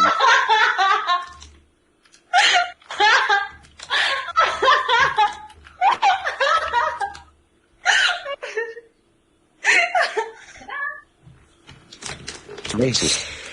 Okay, we need to maybe not do this though too much. This is just a thing. for Wait, me. I have one. Faggot. I have one I want to do. 1 second. That's way. Why is this so funny? Oh my god. Someone said I am currently crying earlobes. Oh my god. God damn it. Okay, I'm turning that back off on my settings. It's hilarious. How do you make it stop? How I do you don't make it know. Just did. How You does can it do you can that? talk. It's in text and images on your settings. You can it's allow playback and usage of /TTS command. So it's just like it's a client side setting, so you do or don't hear it. And if you toggle it, it stops whatever is currently playing. I mean, Maybe that's we just should what that. stop. Okay, whatever. Anyways, I'm gonna undo that. Yeah, I think It's not- we should not have that be how it works. Frankly, No, It's it was just- horrible. it was horrible. About it. It was fun though. Yeah. I'll Two delete. minutes. Also, I'll the issue delete. is, of course, that it would mean that it allows it for any chat, which No, I mean, it the way doesn't. it isn't reliant on voice chat. It works on the text channel. So if you're focused on the text channel that has the Oh, dear. TTS, you'll. I hear mean it. You're not gonna be- that kind of works as an option for people who want to talk while while they're not able to If talk they're- in voice chat. Yeah. Yeah. That's the only Just problem we with need to that. set up. We just need to agree not to abuse it. I mean, I think that we can honestly agree not to abuse it, but Yeah. I won't. We can just enable it. Like, if someone is there who doesn't have a working mic who still wants to participate in the future, we can just do Yeah. that. I would recommend. Yeah. I would recommend putting that as an Yeah. announcement, actually. So, like, for people who can't, like, hey, if you want to join in, you can't talk in voice. You can use the /TTS command. Yeah, Yeah. I like that idea, but the only problem with it though is that you have to be focused on the text channel to hear it, and also it has a lot of potential to interrupt people. There is that, yeah. I feel like it's no more beneficial than just typing your message in text. You know what I mean, right? Yeah, you know what? We may just be better off just using the manual text to speech. That being Freedom Baby. Yeah. That's fine. That was so funny though. I'm so sorry. It That was really great. funny. That was great. Funny. Yeah. So then. Well, just remember, you can re-enable it at any time. I know. I have Yeah. the Only power. temporarily for just yourself, and then turn it off. I mean, you can even actually no, you can wait. The John Galt people can always use it because they have admin. Yeah. Oh God, what did I say? Oh God, why did you say that? Well, I like that it pronounced "you are" as "your," like correctly. Is that true? Wait, should I try it? It did. Like I just did it. Yeah, did you not hear that? It was. Yeah, she Can did. I see your PP? And God. But we need to. So what are we reading? I guess we're continuing to read this next week, or are we going to go back and read the other thing instead? The Tractatus. I don't know. I feel bad like going around and jumping around so much. I love. We should jump around.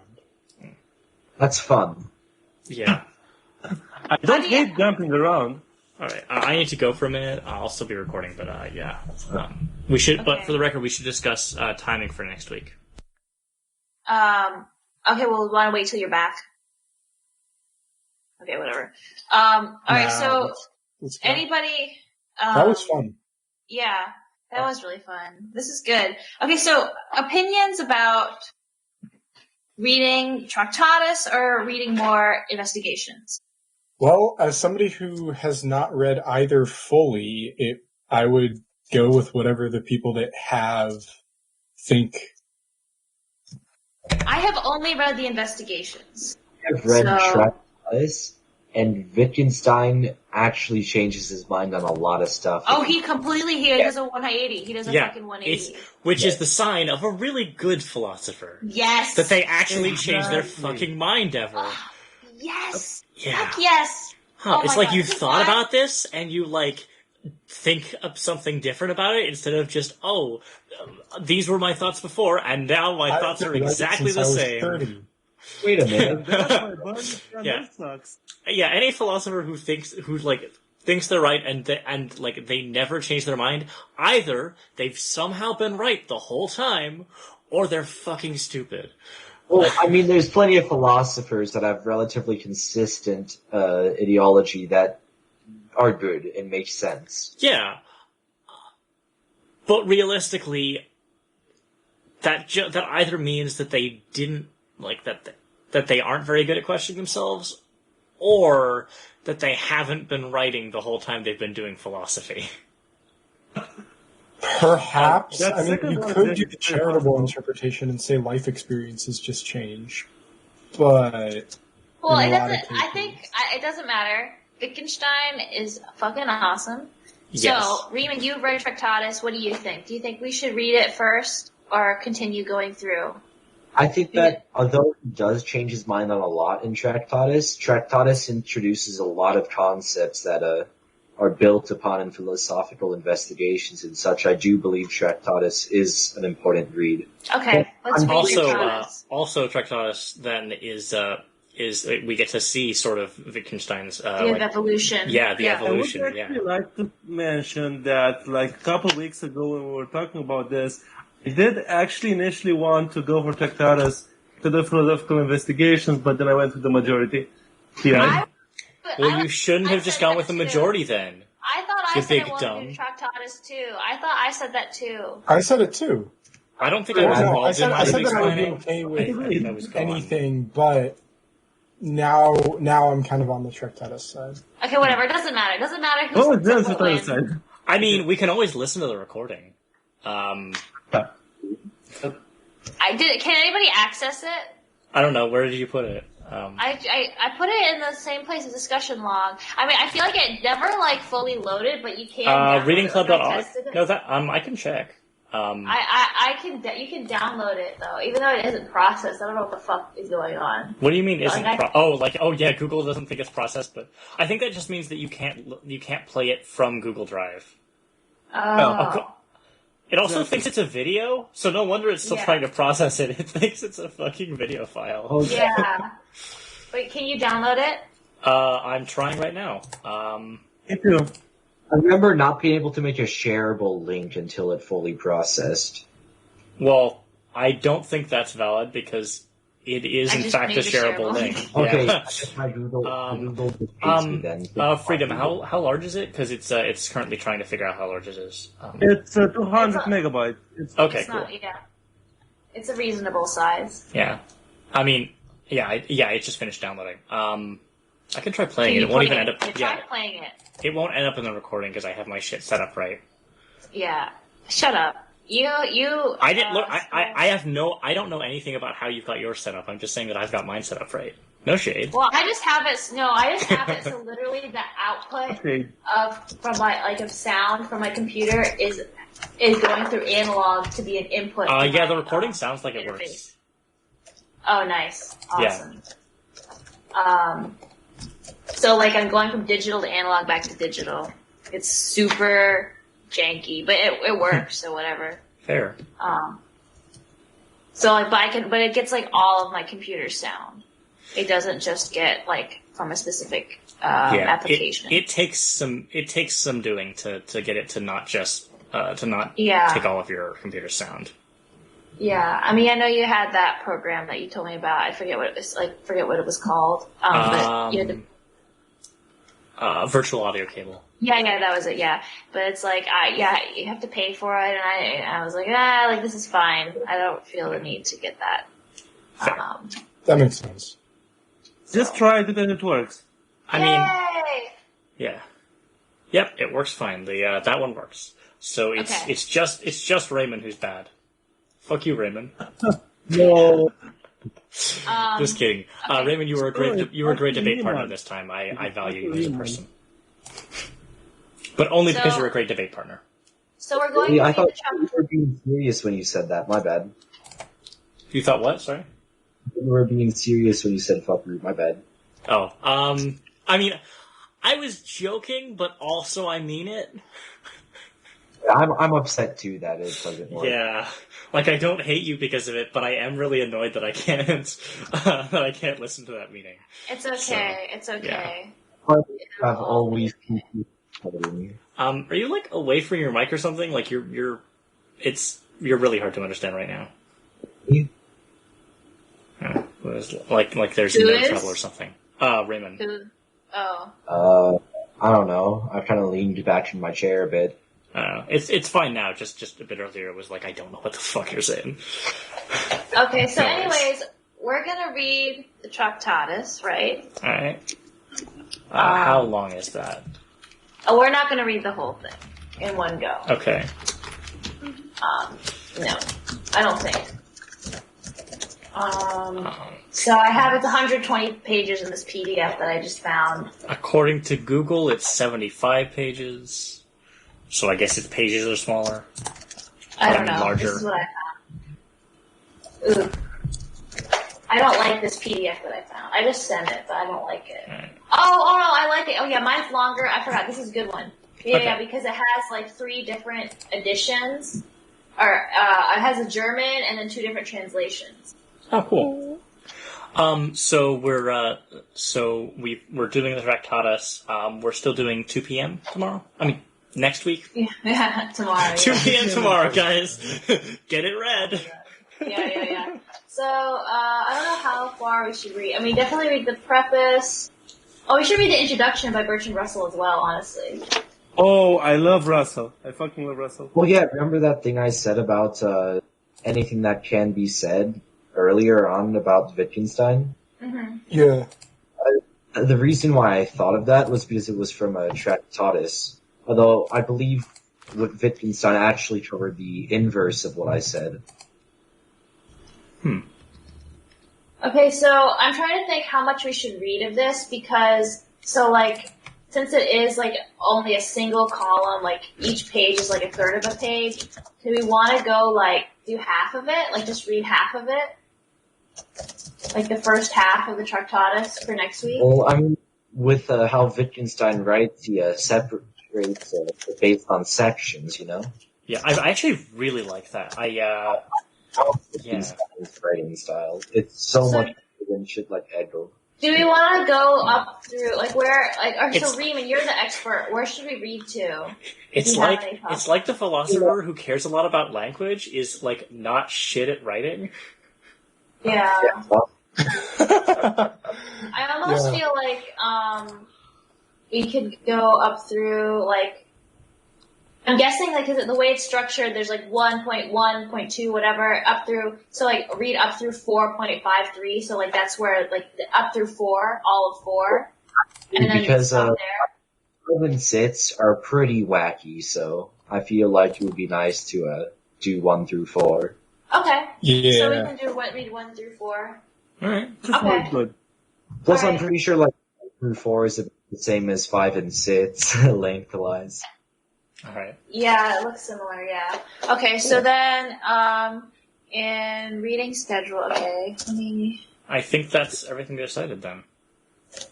Okay, so next, all right. And we're doing it at 2 everyone- again. Did that work for everyone? Yeah, that's fine. I mean, what do you guys think? Great. Okay, I so liked everyone, next week we're gonna back up and get the Truncatus before finishing up. Alright. If that's everything, then I'm gonna finish up this recording and probably get ready to head out. Okay.